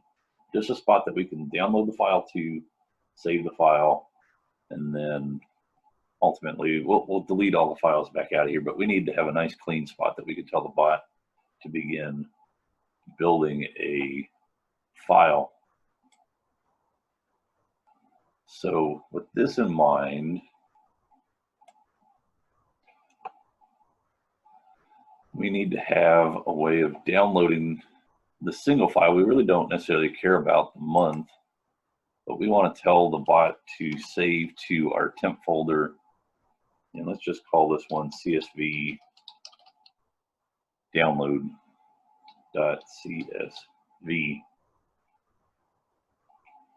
This is what we ultimately want to have the bot do, is type in a path here, save the file directly to, in this case, the temp drive. So if you don't have a C drive temp, go ahead and create that folder, or if you have a different spot that you already have defined as kind of your temporary file storage, feel free to use that path as well. So for my demo, I'm going to use the C drive temp as my download path.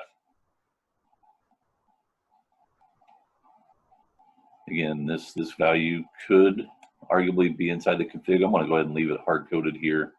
Since it's really truly temporary in nature, we're going to simply download to this very location each and every time.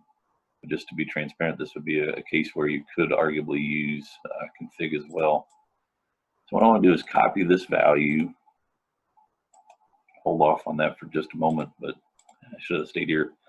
Leave the Save As window here. We want to have a type into activity that will type into that box. So type into immediately underneath. This is where I wanted to paste that value in. Have it download CSV each time. Type into this particular box here. Again, the selector is probably going to be a bit ugly just because of the way that control works. We'll go ahead and stick with it. Again, make sure your wait for ready is complete. At the very end of this, let's go ahead and have it hit the enter key. It's always bugged me a bit, but doing it this way just to keep those two values separate.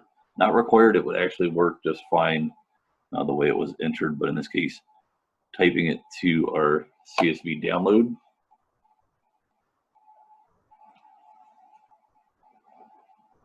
If I do this like the bot would do it, save as, so we're literally walking through each individual step that the bot would have to go through in order to pull this off. I think I may already have the window open.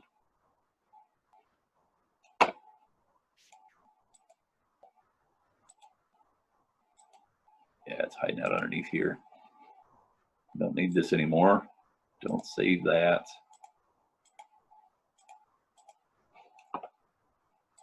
Save as, so this box pops up on the screen. The type into is going to type that.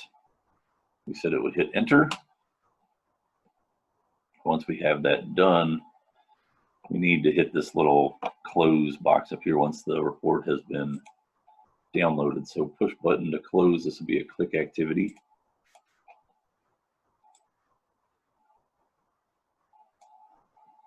Indicating an element inside browser. Go ahead and click here. Again, the selector is probably going to be a bit ugly because it's on that control. That's fine. Go ahead and hit your wait for ready to complete.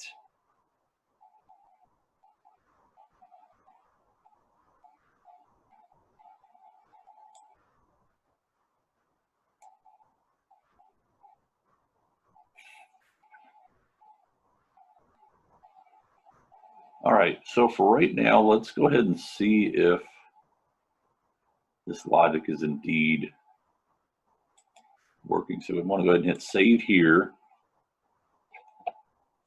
I'm going to go back to my web page and hit the reload icon just to get a fresh page. I want to go ahead and manually close the little message there.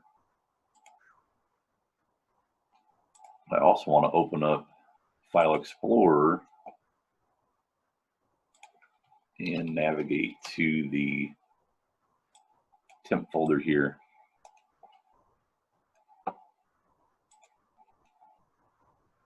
Actually, you know what?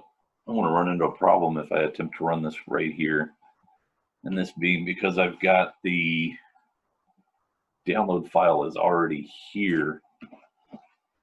So I think what we need to do is actually go ahead and start building out our logic here.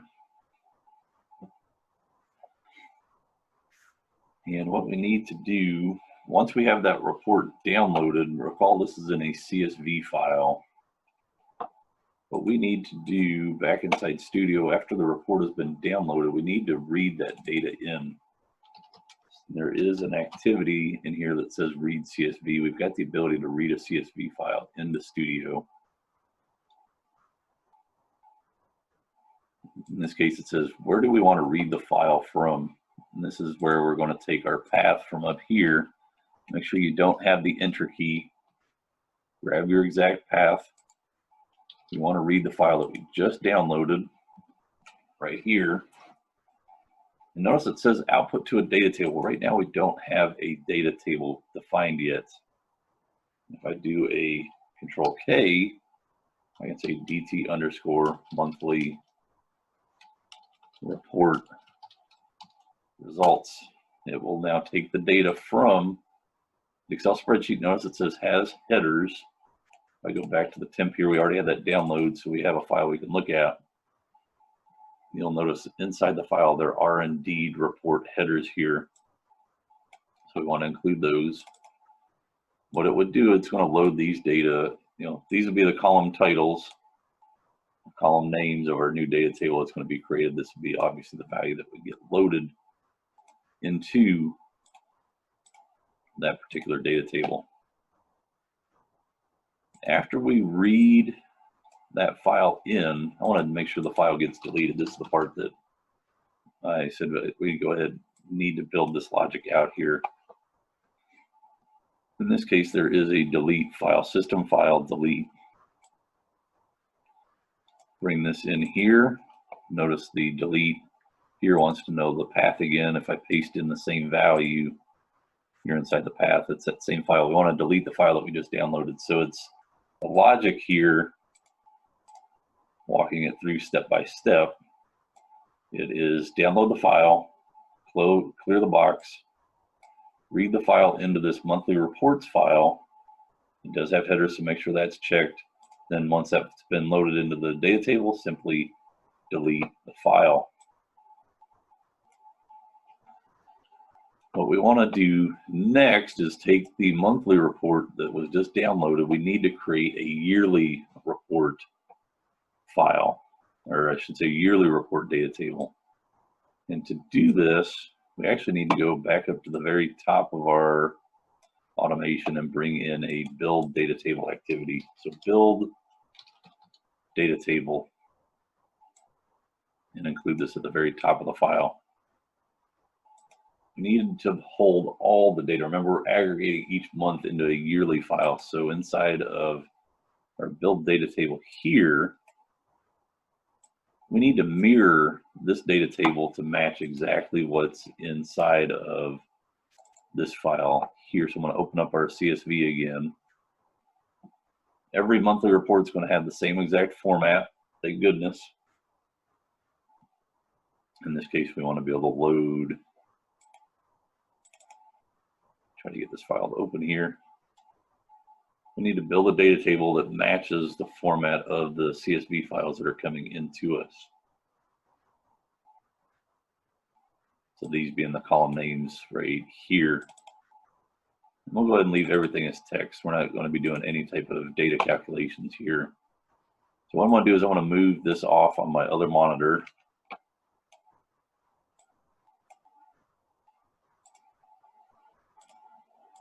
And for our build data table, again, inside build data table, get rid of the sample row, make sure there's no sample data in here, and then delete our two sample columns. Thanks, UiPath. I want to build one from scratch. Appreciate your help. Add data column. The first column coming directly off the spreadsheet is invoice number. Make sure this is spelled exactly to where we're matching. I want to keep all these as strings, so this should go pretty quick. The item, the amount, the tax, the total,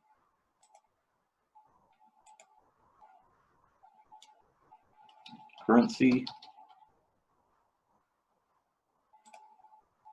and last but not least, the date. And again, all these being defined as type string. Once you have that, go ahead and hit OK. Pull this back up real quick just so everybody can see what I've got here. Invoice number, item amount, tax, total, currency, and date. And obviously we need to give this data table a name. Let's do a control K over here, DT underscore yearly report results right here as a new data table.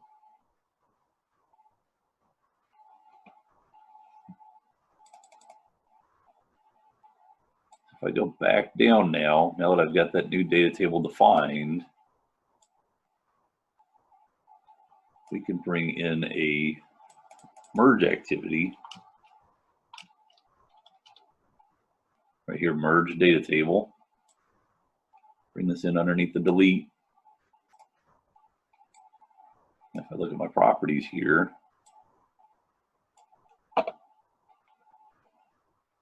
it wants to know where do we want to send the data to. That's going to be our new data table. Yearly reports, the data that's going to go into it is from what we just recently downloaded. It's going to take all the data from the monthly download and append it to or merge it into the yearly reports here.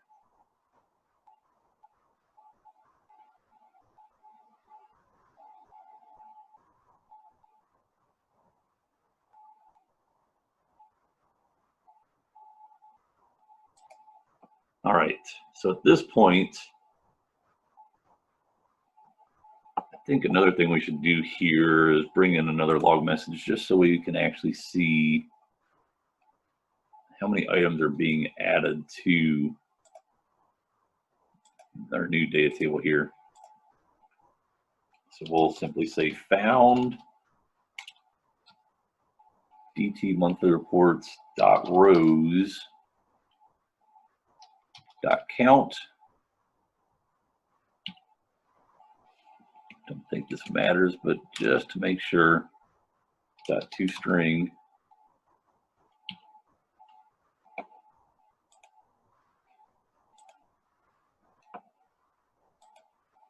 Close up in the bigger box so everybody can see a bit better here. Found that records in the downloaded file. Just so we know how many records have been downloaded here. Yeah, close it too quick. There you go. Found. This is going to count how many items are in the monthly report file, just so we can actually have kind of a visual cue as to how many items have been or will be being added to our final results down here.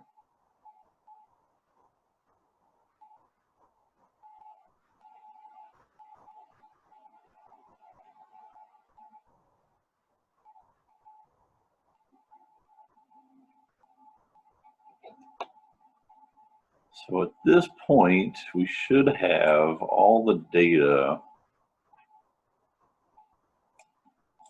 being generated from each of the monthly reports by month. So what I'm getting at here is we're walking through a for each loop.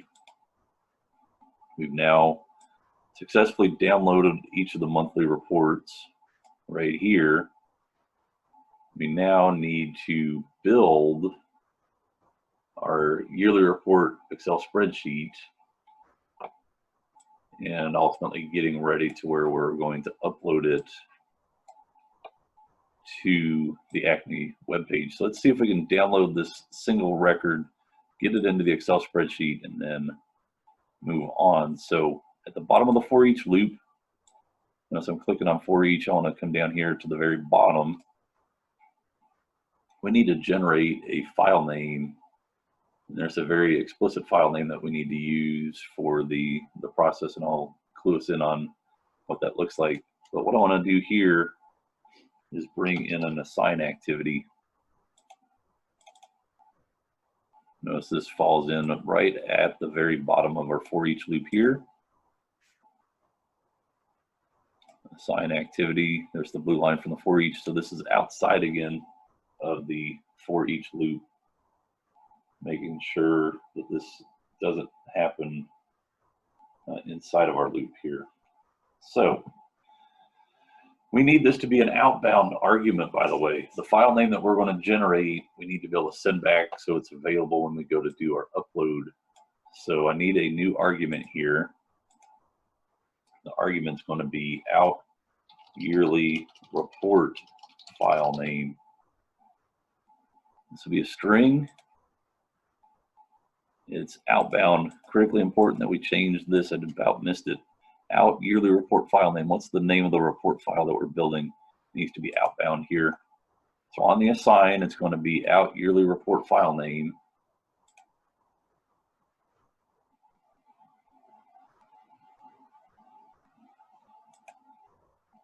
On the value side, let me go ahead and pull this into the box here. We're going to go ahead and stick with that temp directory. So if you added this to your config, obviously this would be where the config would come into play. We want to have this set up as now.year -1 .toString. This is a project requirement for the project. So make sure this follows the exact syntax here. It's going to be the what year we processing dash hyphen what is the vendor tax ID that we are working with. And obviously this is going to be an XLSX spreadsheet right here. So temp folder, taking the previous year plus dash quote, so no spaces in here, keep this all together. And then what vendor ID are we working on? An Excel spreadsheet here. That's the file name that we're going to use on the, probably should have a log message here so we know what we are actually getting ready to build. So let's bring this underneath, say informational. And right here, simply say generating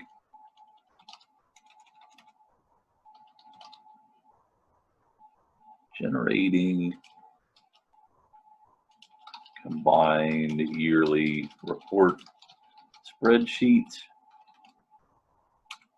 and specify the file name right here, out yearly report file name right there.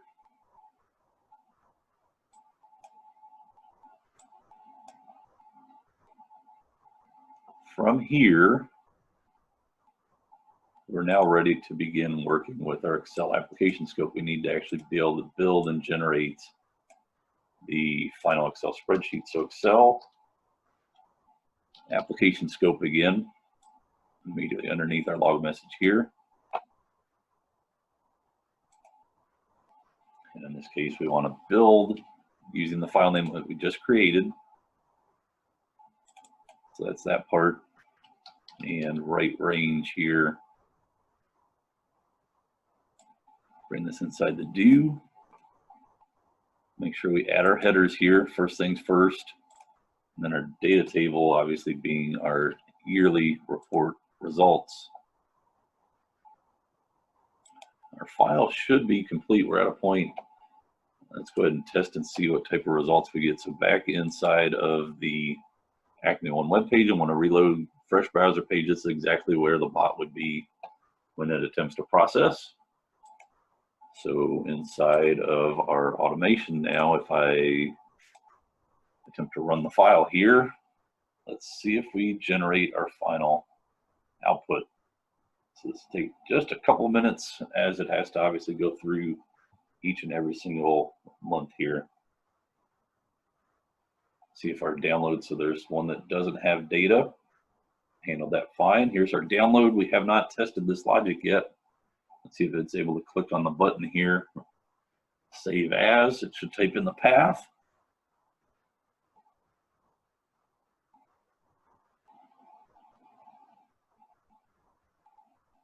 In my case, I had that extra file there. Hopefully it was able to clear it. It looks like I might be running into an issue here on mine because I've got that file that I did not manually clear. You guys may be running into that same scenario.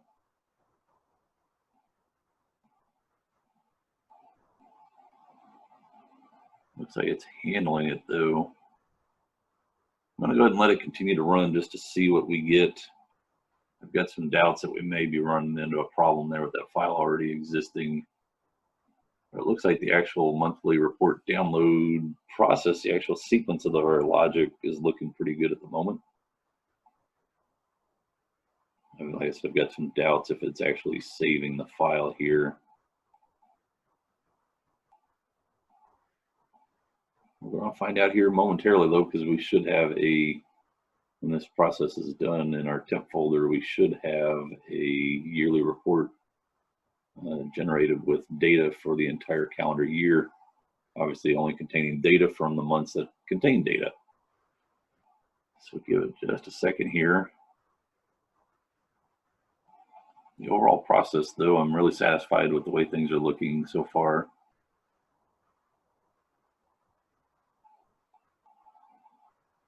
Let's download monthly reports. This is the crazy logic that we got to contend with here.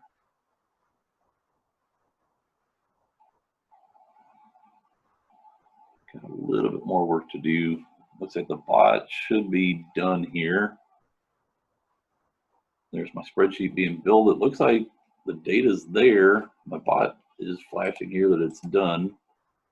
I'm gonna go back to my temp folder. The only file I should have, there's my year and file name. If I pull up the Excel spreadsheets, looks like it's loading on my other monitor here. I have a report that appears to contain all of the data.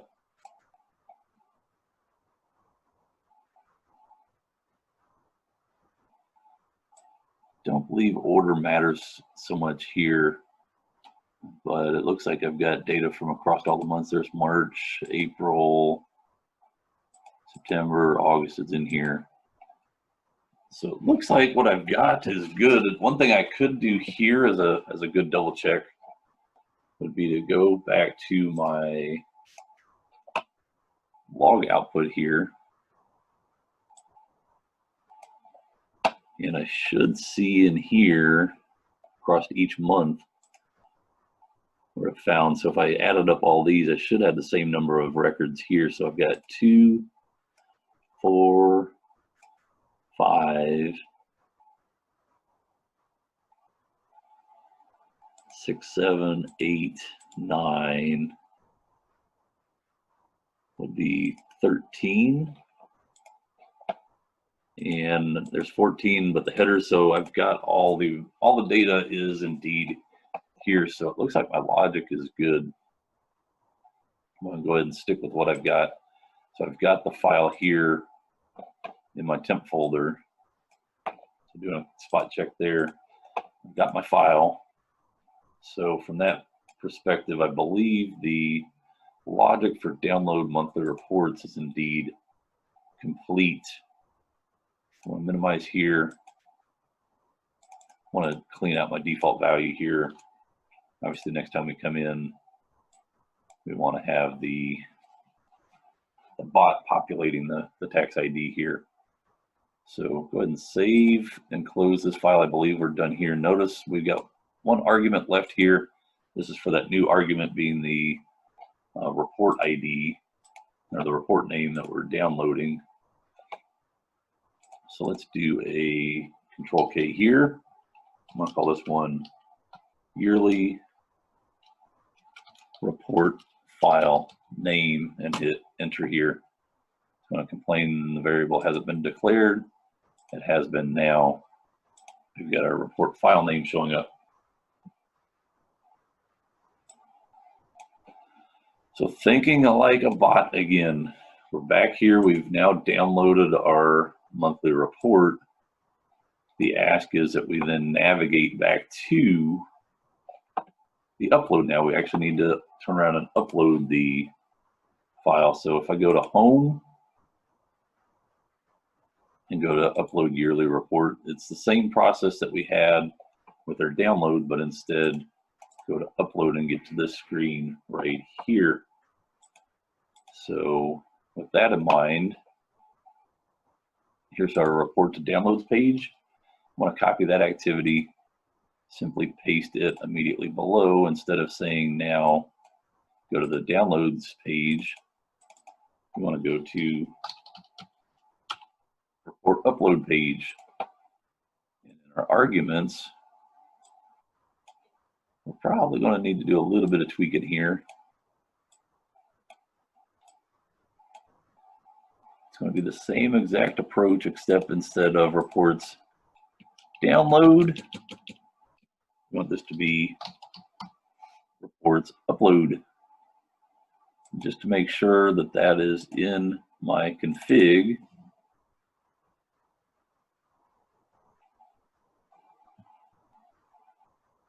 Notice I don't have upload, so I'm going to copy this line here. And this is where we're going to change this to be, instead of download, this is going to match what we just changed. Or upload, and to make sure that the URL is indeed correct, it's just upload right here. So copy that value and paste it in right here. save the config. Should change this to be upload here. Save the config with that little change here to the description and close that file. So our logic here should now be taking me to the uploads page through the use of the config right here. Reports upload instead. Should not need to add any new logic there. We now need to add logic to handle the uploading of the yearly report. And again, this is not a XAML file that we currently have yet. So we need to add a new XAML file. So right-clicking on the System1 folder inside of our project tab, say add new sequence, say System1 underscore. In this case, it's going to be upload yearly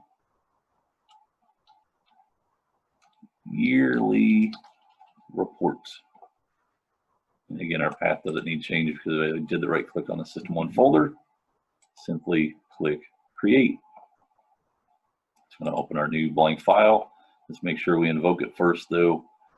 Upload yearly report right here.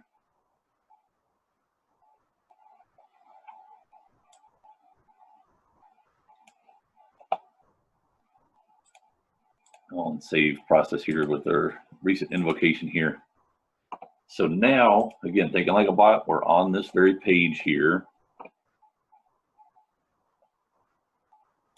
We know here we need a couple things. We need the tax ID, obviously. We need our report file name, so I have to get it passed in. And recall back when we were talking about the requirements, it's going to send back out an upload ID.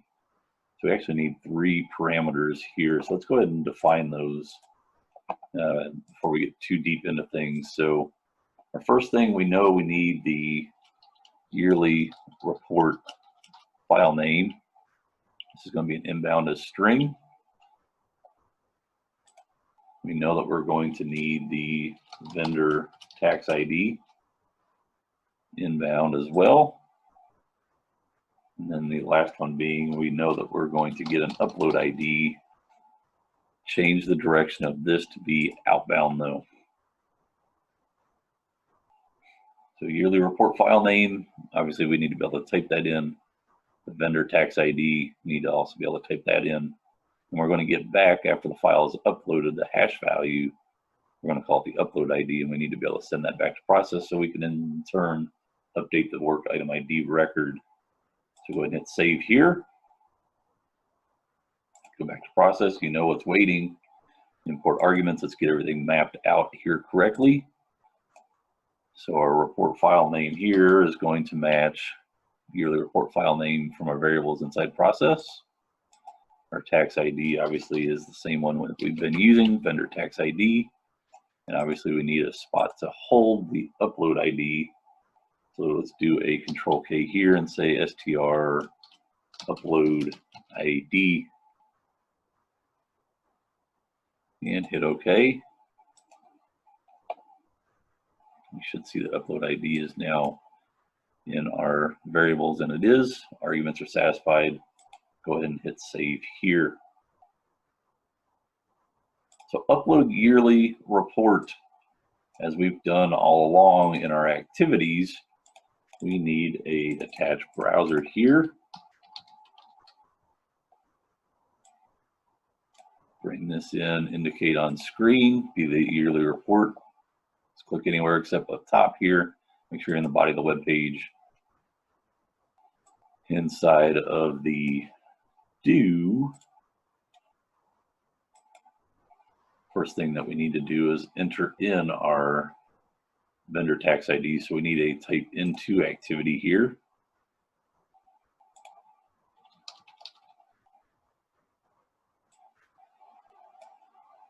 Indicate inside browser, be able to type in the tax ID again. Look at our selector here. I'm guessing like it was before, it's the only text. That looks good. Set your wait for ready to complete. Since it's text, make sure that the field is also empty. This is going to be, again, our tax ID value.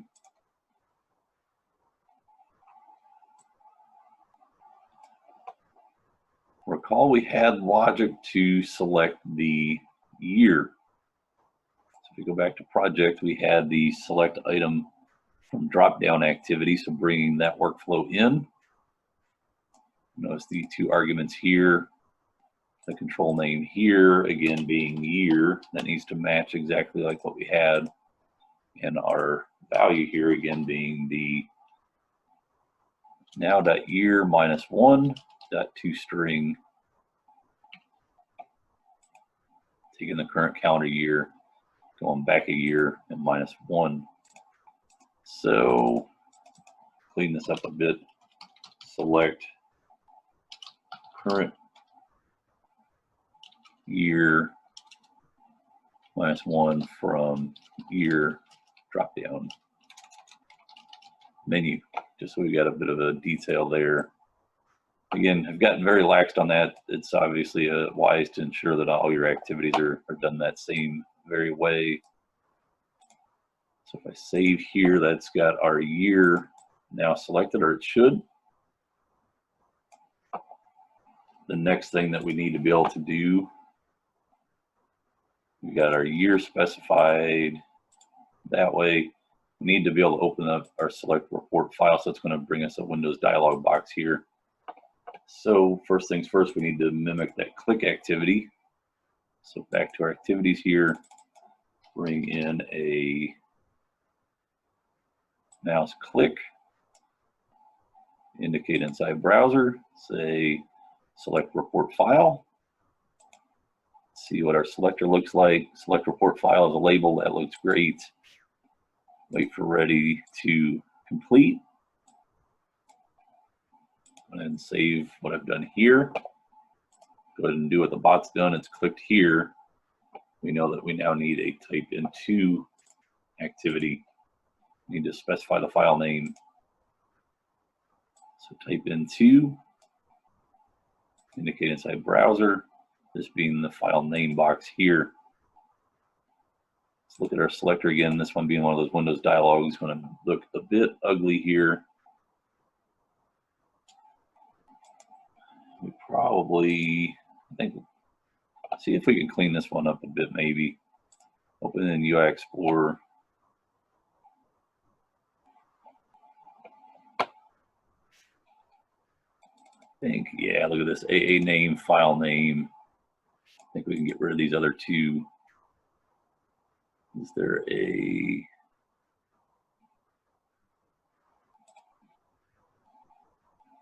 see if we can get rid of that IDX value.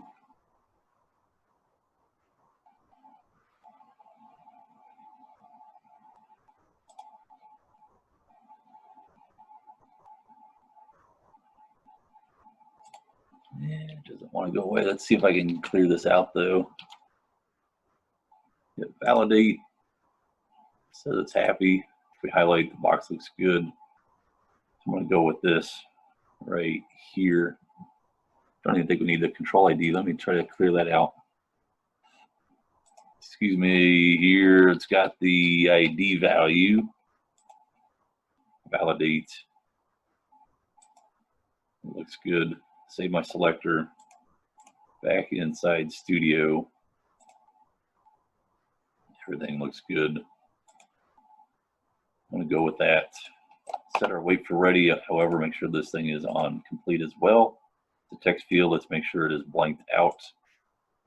And obviously the file name that we want to type in would be our yearly report file name here. And once it's done that, the hotkey here of enter would make sense. Again, you don't have to add this extra space. I do that just to make it a bit easier here. I'm going to need my tax ID. Notice it's part of my file name here. I want to bum this out real quick. Copy here. So when this is done with the typing into, it's going to have my path that's actually going to look something like this. Obviously, it's already there. It's all right, but this is exactly what it's going to type into. It's going to press enter. Notice then this box shows up, which is fine. This is where I wanted to make sure I had the tax ID. So everything's looking good to here. We're not going to worry about this particular text. What we need is the bot to hit the upload report button. So bring in another click activity, indicate inside browser, upload report. Set our wait for ready to complete on this guy. Let's look at our selector really quick. Button upload, that looks really good. Not too concerned about that. Upload report. So the bots now click the upload report. We need to mimic that same behavior. You'll notice when this shows up, do not close this pop-up window. There's the hash value that we need to get off the page. So very next activity, we need to get a get text here.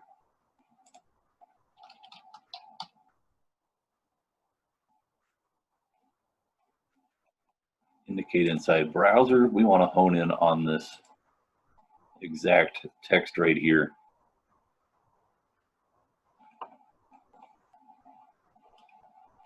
The text we want to save to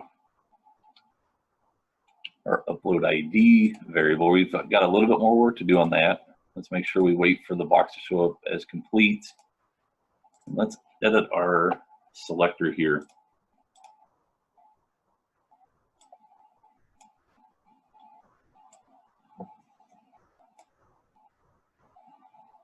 See if we can't clean this up a bit more. Report was uploaded.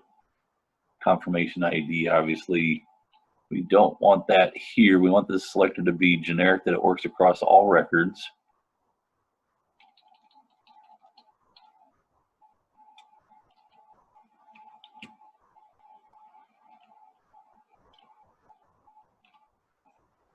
Don't like this control ID. I want to actually go into UI Explorer and see if I can't get maybe a bit more of a generic selector here. I do like the wildcard. Let's see, control name.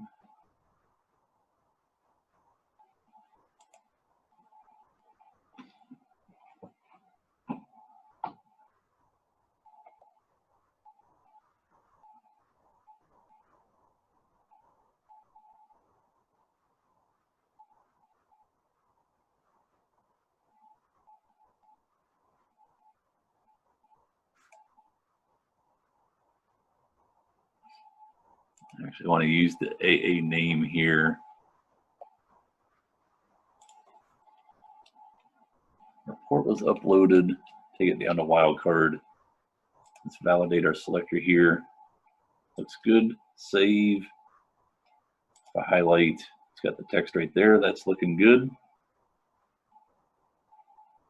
Let's go ahead and go with this. Get static text here. It's going into the upload ID, so that looks good. At this rate, we should have the text. I wonder if I can.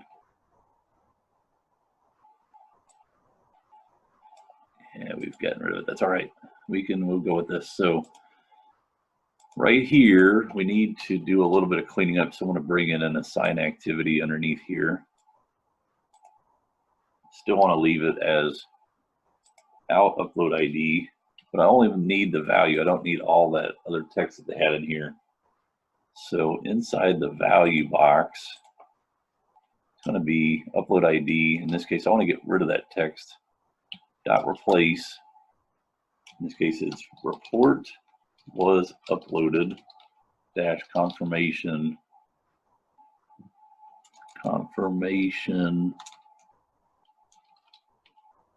ID is.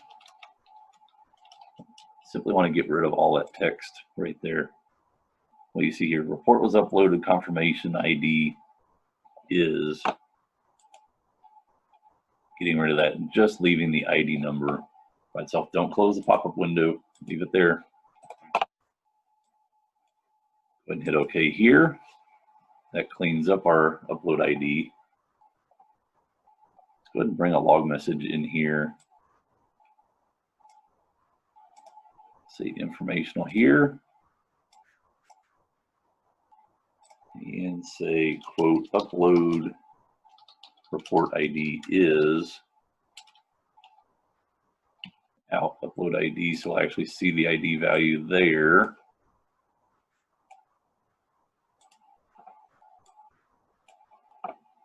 And at this point, we can delete the file that was created, the yearly report, to doing a bit of cleanup. So file delete here. Our path then being the in yearly report file name. Simply delete the file that we have uploaded. And then last but not least, we need a click activity. Indicate element inside browser to clear our window here. And actually, you know what? I don't want to do a click activity here. I don't want to hit the OK button. I actually want to make this a hotkey. Simply press the Enter key. Apologize here. Send hotkey activity. Indicate element inside browser. Open this one up here and simply tell it to press the Enter key. Wait for ready on this one, obviously, to complete. Let's look at the selector here. I want to make sure that this one gets to be really generic.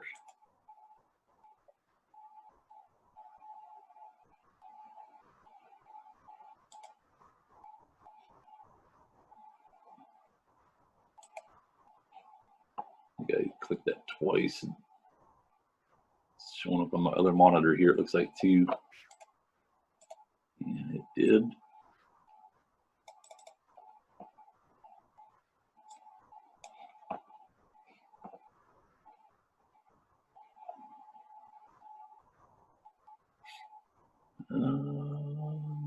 You know what? I lied here. Let's bring this back to a click activity again.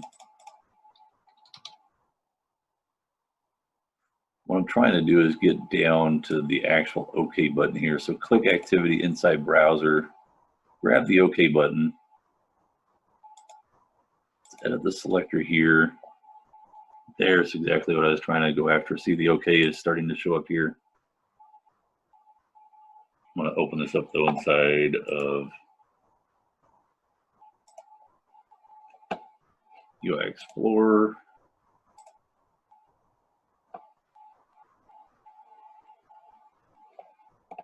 Showing up on my other browser here. Notice the AA name. I want to use it instead of title here. I think we can get rid of this control ID as well. Validate, highlight, it's on the OK button. That is an awesome selector right there. Hit save. Go ahead and hit OK. So now we've clicked the button for OK. And if I save my work here, our upload process should indeed be working. So to test it out, just to see if we actually get an upload ID, go and hit OK here. Let's take in our tax ID. Obviously, we got to set a couple parameters here. Default value, that's the tax ID. The report name, an easy way to do this is to come up here,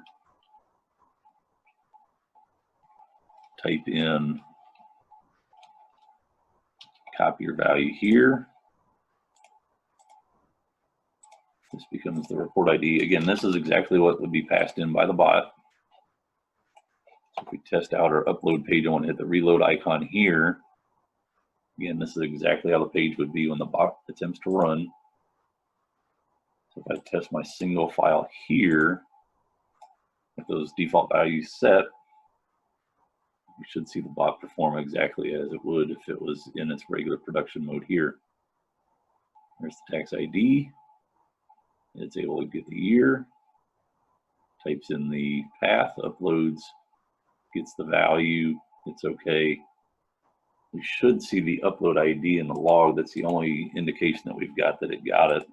And guess what? There is the upload ID successfully extracted. So that said, the upload yearly report logic now is complete. So go ahead and close this, get back to process. We've already set our arguments. We now need to navigate back to the work item details page. We need to begin doing the updating of the record. So taking the bot now back to, in this case, it was work item detail coming in on this particular record right here. There's my same tax ID that I've been playing with to this point. So from right here, I know at the very top, recall we navigated to the work item details page here. We just need to simply go back to it. So copy this exact invocation here and simply paste it down below. Now we're back on the work item details page. Notice the parameters are already set for us. The work item ID is there. So I don't need to do anything more. It's just a matter of going back to that very page. So that's done. And then we need to actually do the updating of the work item. And guess what? If we go back to a project here, recall what we did in the generate client security hash, update work item is right here. Obviously, we've got a couple arguments to define here. Our in status, all this is left over from our default values from before. In this case, open. Well, we left this all in from our last project. Let's go ahead and delete these out. That was from our testing that we did before. We should have probably cleared those out in the last project. It's all right. It's not going to break anything. Our arguments here, the status obviously being the upload ID.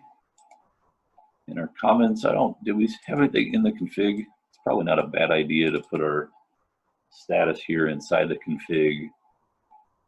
Probably would have made sense in our generate client security hash to do the same. It does not look like we did. So let's go ahead and do the system1_work item status.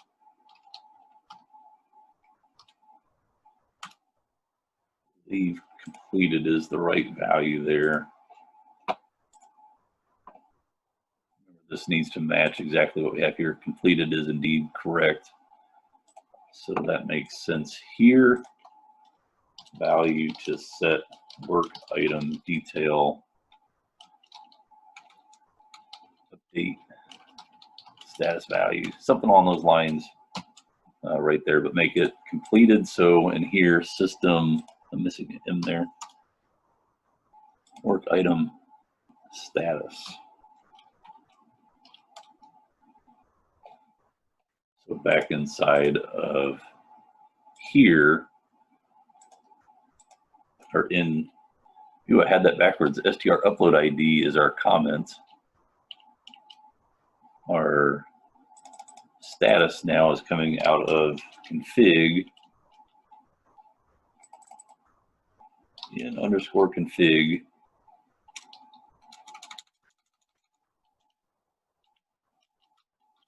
That's the value that we just defined in toString system1_work item status. So that's now going to come in from.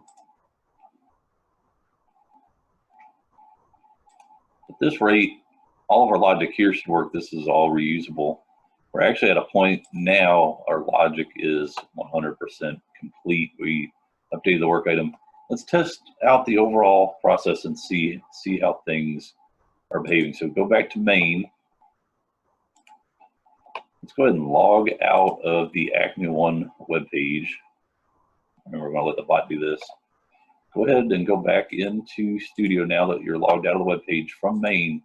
Go ahead and hit the debug file. Let's just test and see how our overall logic is working here. This is going to be the first time we've seen all of the cohesive logic of the overall automation run. Whoop, I got the config file open. There's the old dreaded error. Go ahead and close the config. Yes, I do want to save my changes.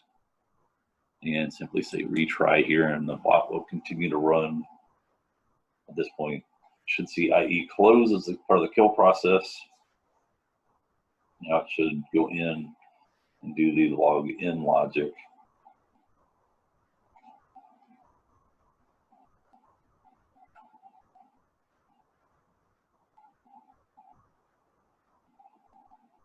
Oh, that's right. Log out here, node records process. That's because we have no data right now. We need to reset our orchestrator queue. So quickly go back to your main page here, pull up your generate yearly report dispatcher for your WI4 records.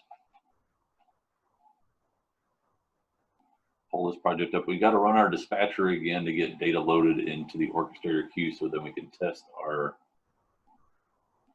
bot on the other side here.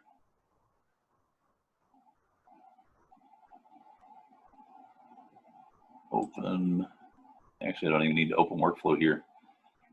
Go ahead and say run. I want to run this thing outright.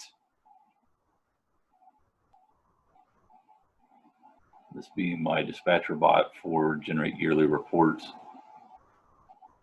You should see it log in and log out of the Acme One webpage.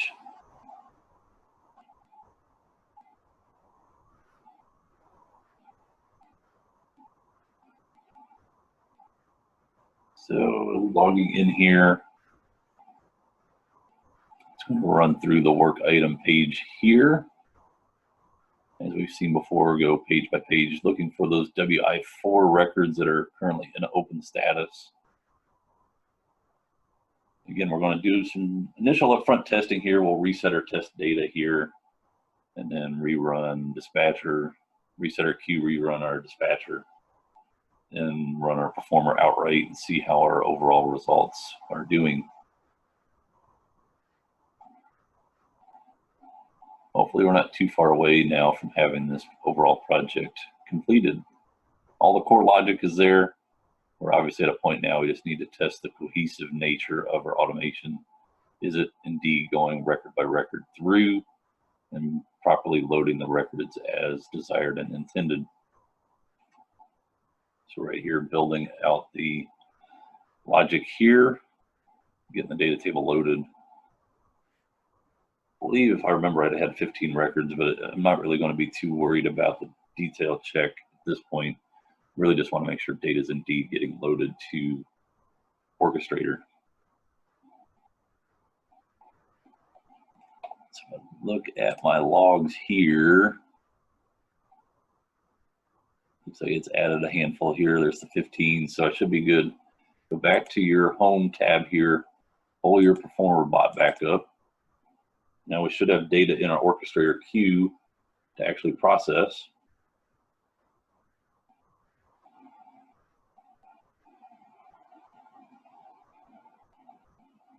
And this time, simply hit debug file here. Don't do run here. We need to make sure that if there are bugs or issues, we see them appear so we can manage them accordingly. So running here from main, performer bot, we've got data loaded in queue now. All the IE browsers are closed. And here it is trying to log in again. They're logging in logic.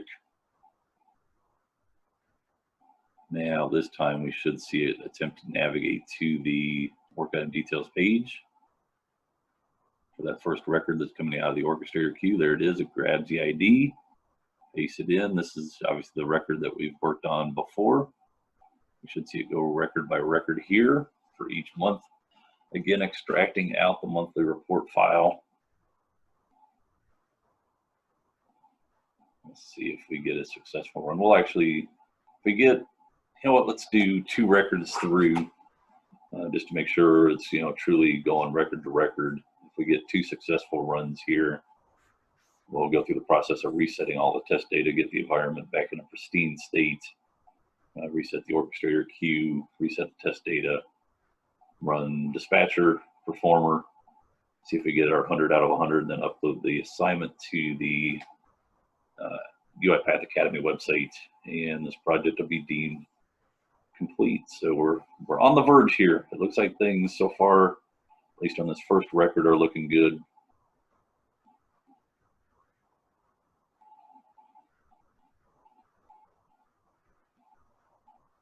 I say that, and it looks like I've jinxed myself here. Saying no report found here. Obviously, this box has been cleared in the past, so is it a case that it's just jumped too quickly here? You should get a selector error here in a second.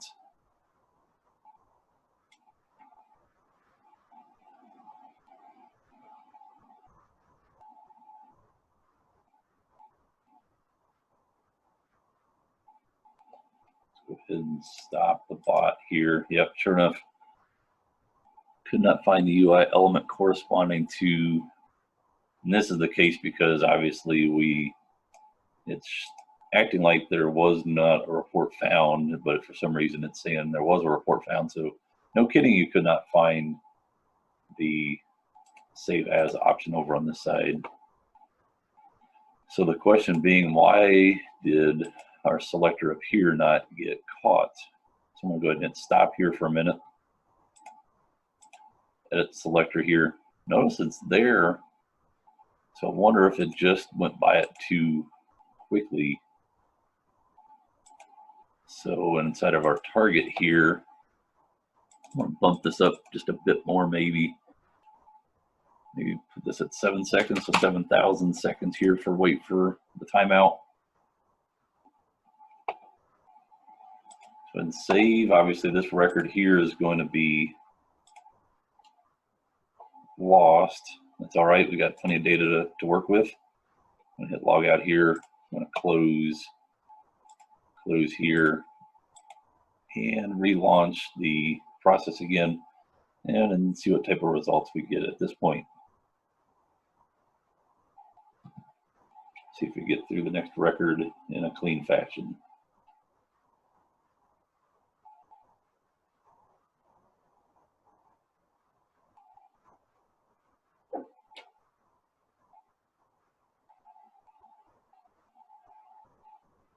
So obviously new tax ID this time. But again, it should be generic enough that it does not care.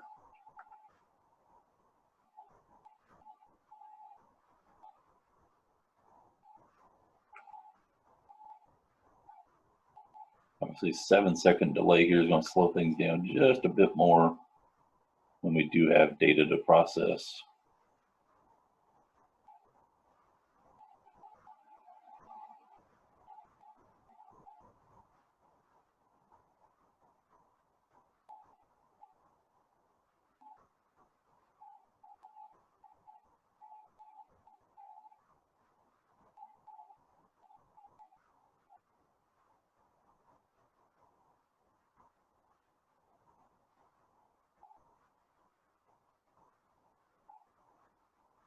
Do I dare say it again?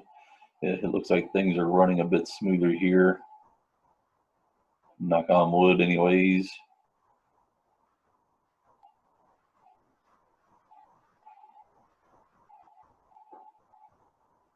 And a little bit slower here because that extra 7-second delay now.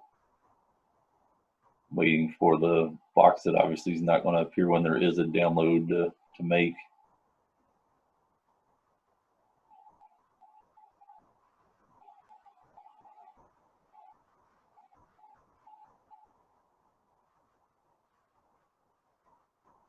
So 1 more month.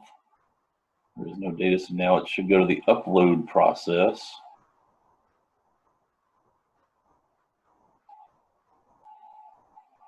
Built the yearly report. So I'm on the other monitor over here. There's the upload. The year should have the upload ID. It looks good there. Hopefully got the ID value. It pasted in the hash value, completed, and update record is done So now it should go to the next work item detail record, and it did. Grab the ID, go ahead and let this one process through, see what type of result we get here. Go and let this one complete and see if we get 2 records successful or not.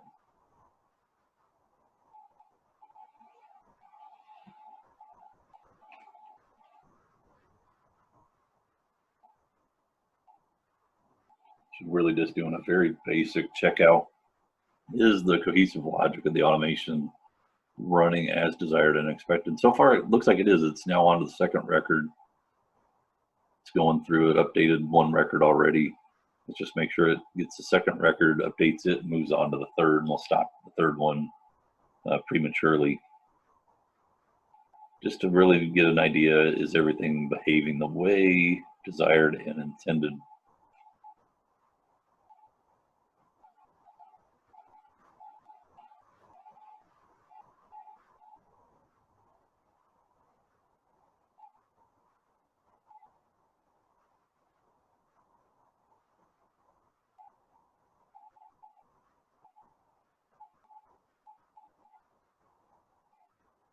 A little over halfway through on this record.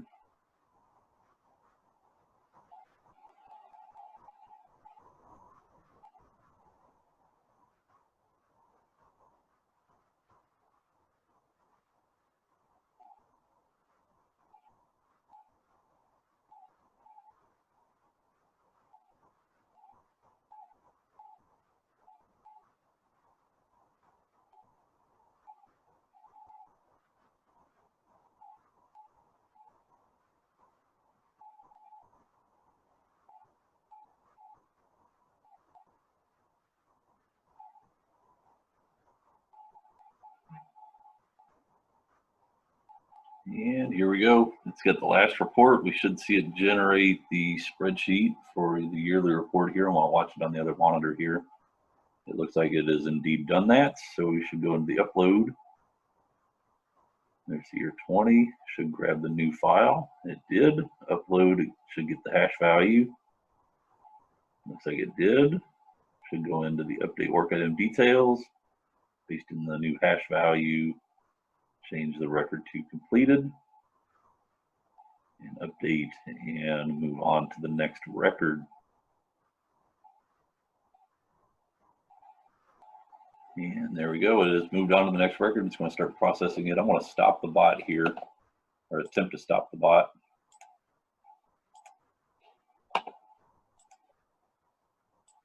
Try this over on the other monitor so I can get to Studio. Stop my bot here. What I want to do is inside the Acme page, go to Home, User Options, and say Check Training Assignments. And right here, we've got 2 completed records. Both of them have been tagged as complete or correct, so this looks good. What I want to do here is go to Home. I want to reset my test data here. I want to begin the process now of having a clean and pristine environment that I can run this dispatcher and performer all the way across 100%. So data has been successfully reset. Just curious really quick, how many records am I expected to process here? It wants to do 17. You know what, I want to try to cheat here and reduce my number a bit. I'm going to reset the test data again. Try to give me a smaller number here.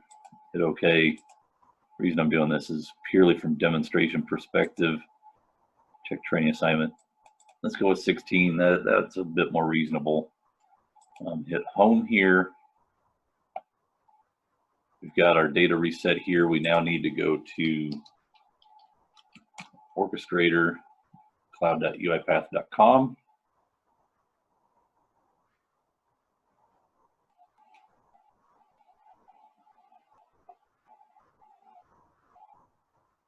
Go ahead and get ourselves logged in here. Looks like I'm already logged in. If you need to log in, feel free. I'll pull up your Orchestrator again.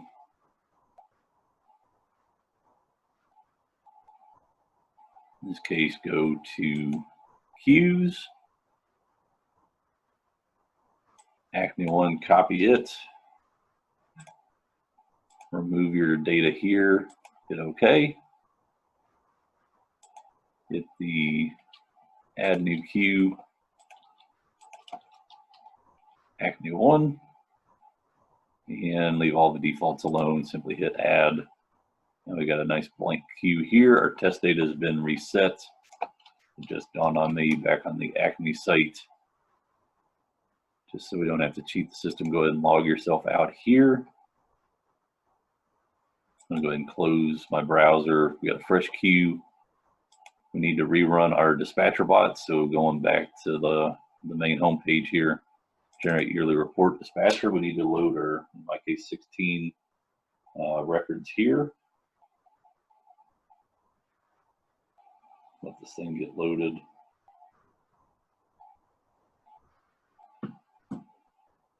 Now, I want to simply do run here on our dispatcher bot. We should see 16 records show up here.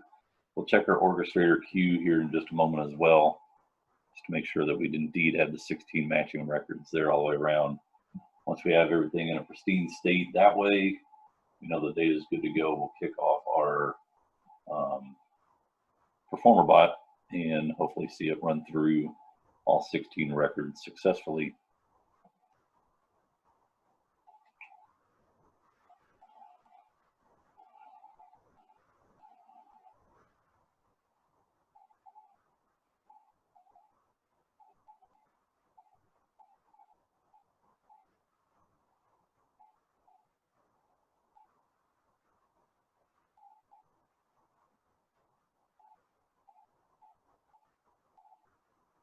All right, now it's going to work on building the test data here.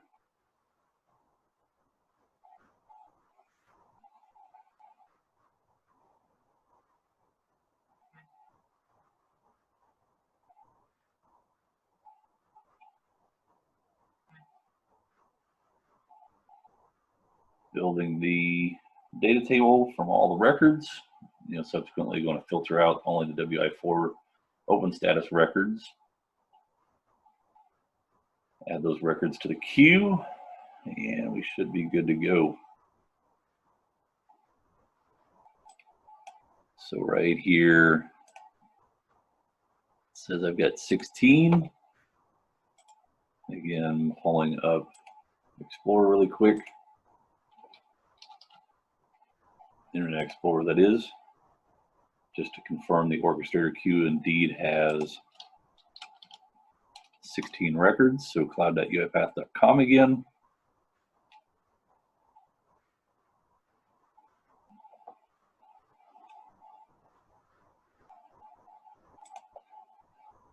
Go back into my orchestrator. I should now see 16 items in queue.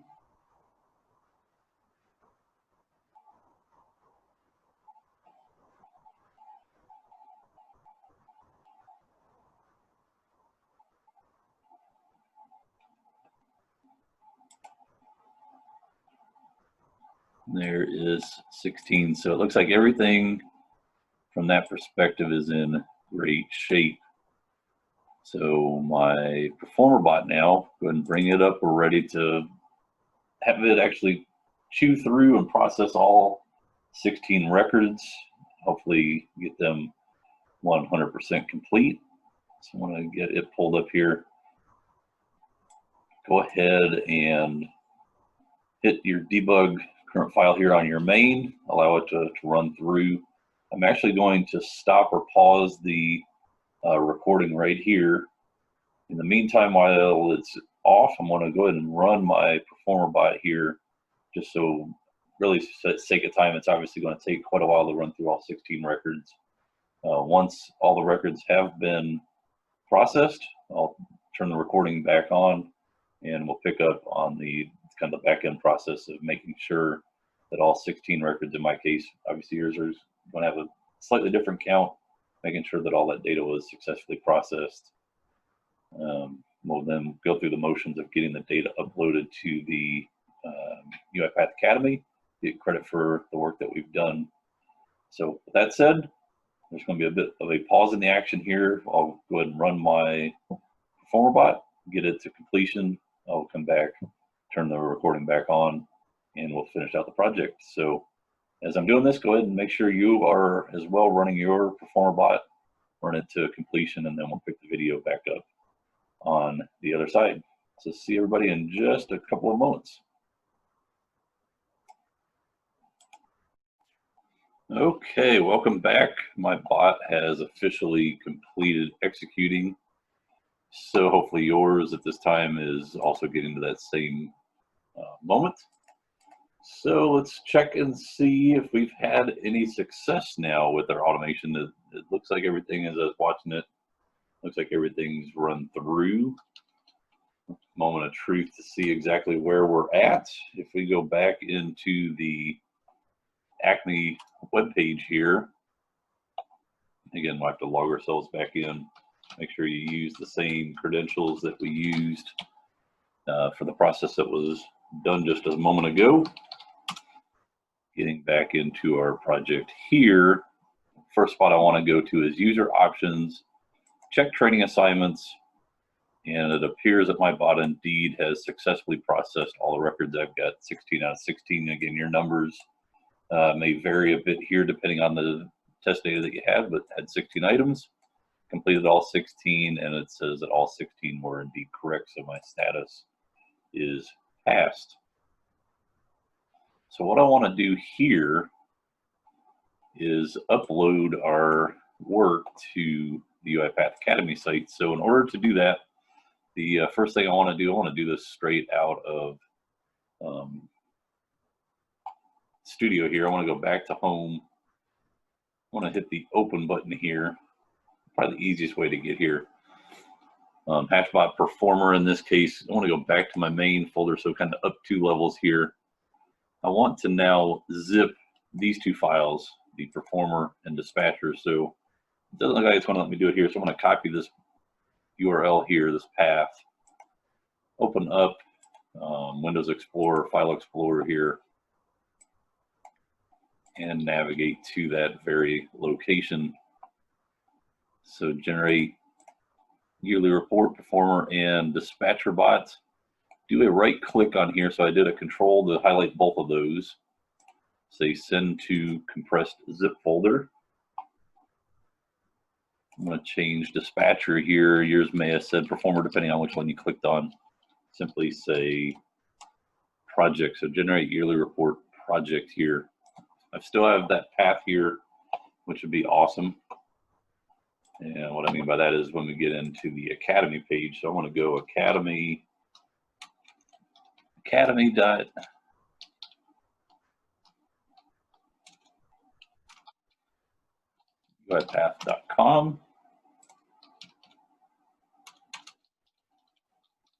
There we go. Typed it in the right way, academy.uipath.com. Coming into here, we'll need to get logged back in.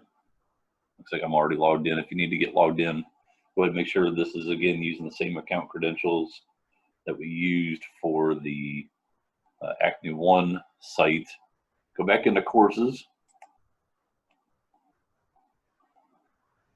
Up here in the search box, type in the word deep. We are again going after the Robotic Enterprise Framework Deep Dive course here. Go ahead and open this link up. We've already clicked through from our previous work to getting down to where we get to the upload assignment for the Generate Yearly Report. Again, all of our information up here was taken from what I have shared as we've gone through this particular activity. Again, you're able to dig back in on some of those details if at all interested. But the main one here, I want to make sure we're uploading our assignments. I want to hit the start button here. On our upload a file, again, I had that path in here available, so I'm going to go ahead and take that again. I should be able to find my zip file here and make sure I grab the one for Generate Yearly Report and not the one we did for HashBot. Generate Yearly Report project here and say open. It's going to upload the file here. And you don't need to put any comments in, simply hit submit. Are you sure? Yes, I am. Says it was submitted successfully. Again, this takes a few moments for this website to refresh and we should see our results, and we've already kind of peered in. We know that we should be getting 100 out of 100 here. I want to simply close, go back into the upload assignment and see if the text has appeared. It has not yet. The way I found successful, simply to go in and out of here a couple times. Go back in again in progress. Eventually, when we do this, hey, there we go. The results are here. Since we already kind of peeked on the Acne 1 page, there's our perfect score. So we know we're good. Going ahead and I want to hit the refresh the browser here. I think we did this last time and that kind of helped the process along. Hit refresh here, see if we get a completed status on our upload, which we do. At that rate, I'm able to go ahead and click on start here. Again, kind of the hints and tips of everything that we've talked about is available here through the Academy page. Quick little walkthrough. Obviously, you can replay the video that you've just watched here. Simply click exit and close here. Every one of the courses inside the Academy requires that you complete feedback. Everything is excellent. Did we encounter any technical issues? I hope that you did not. Obviously, I'm sharing this with you, so absolutely don't have any feedback here. Done. Value your time. The deep dive course now, notice 100%. We've officially completed the deep dive course here. Awesome. Congratulations, and appreciate all of your support.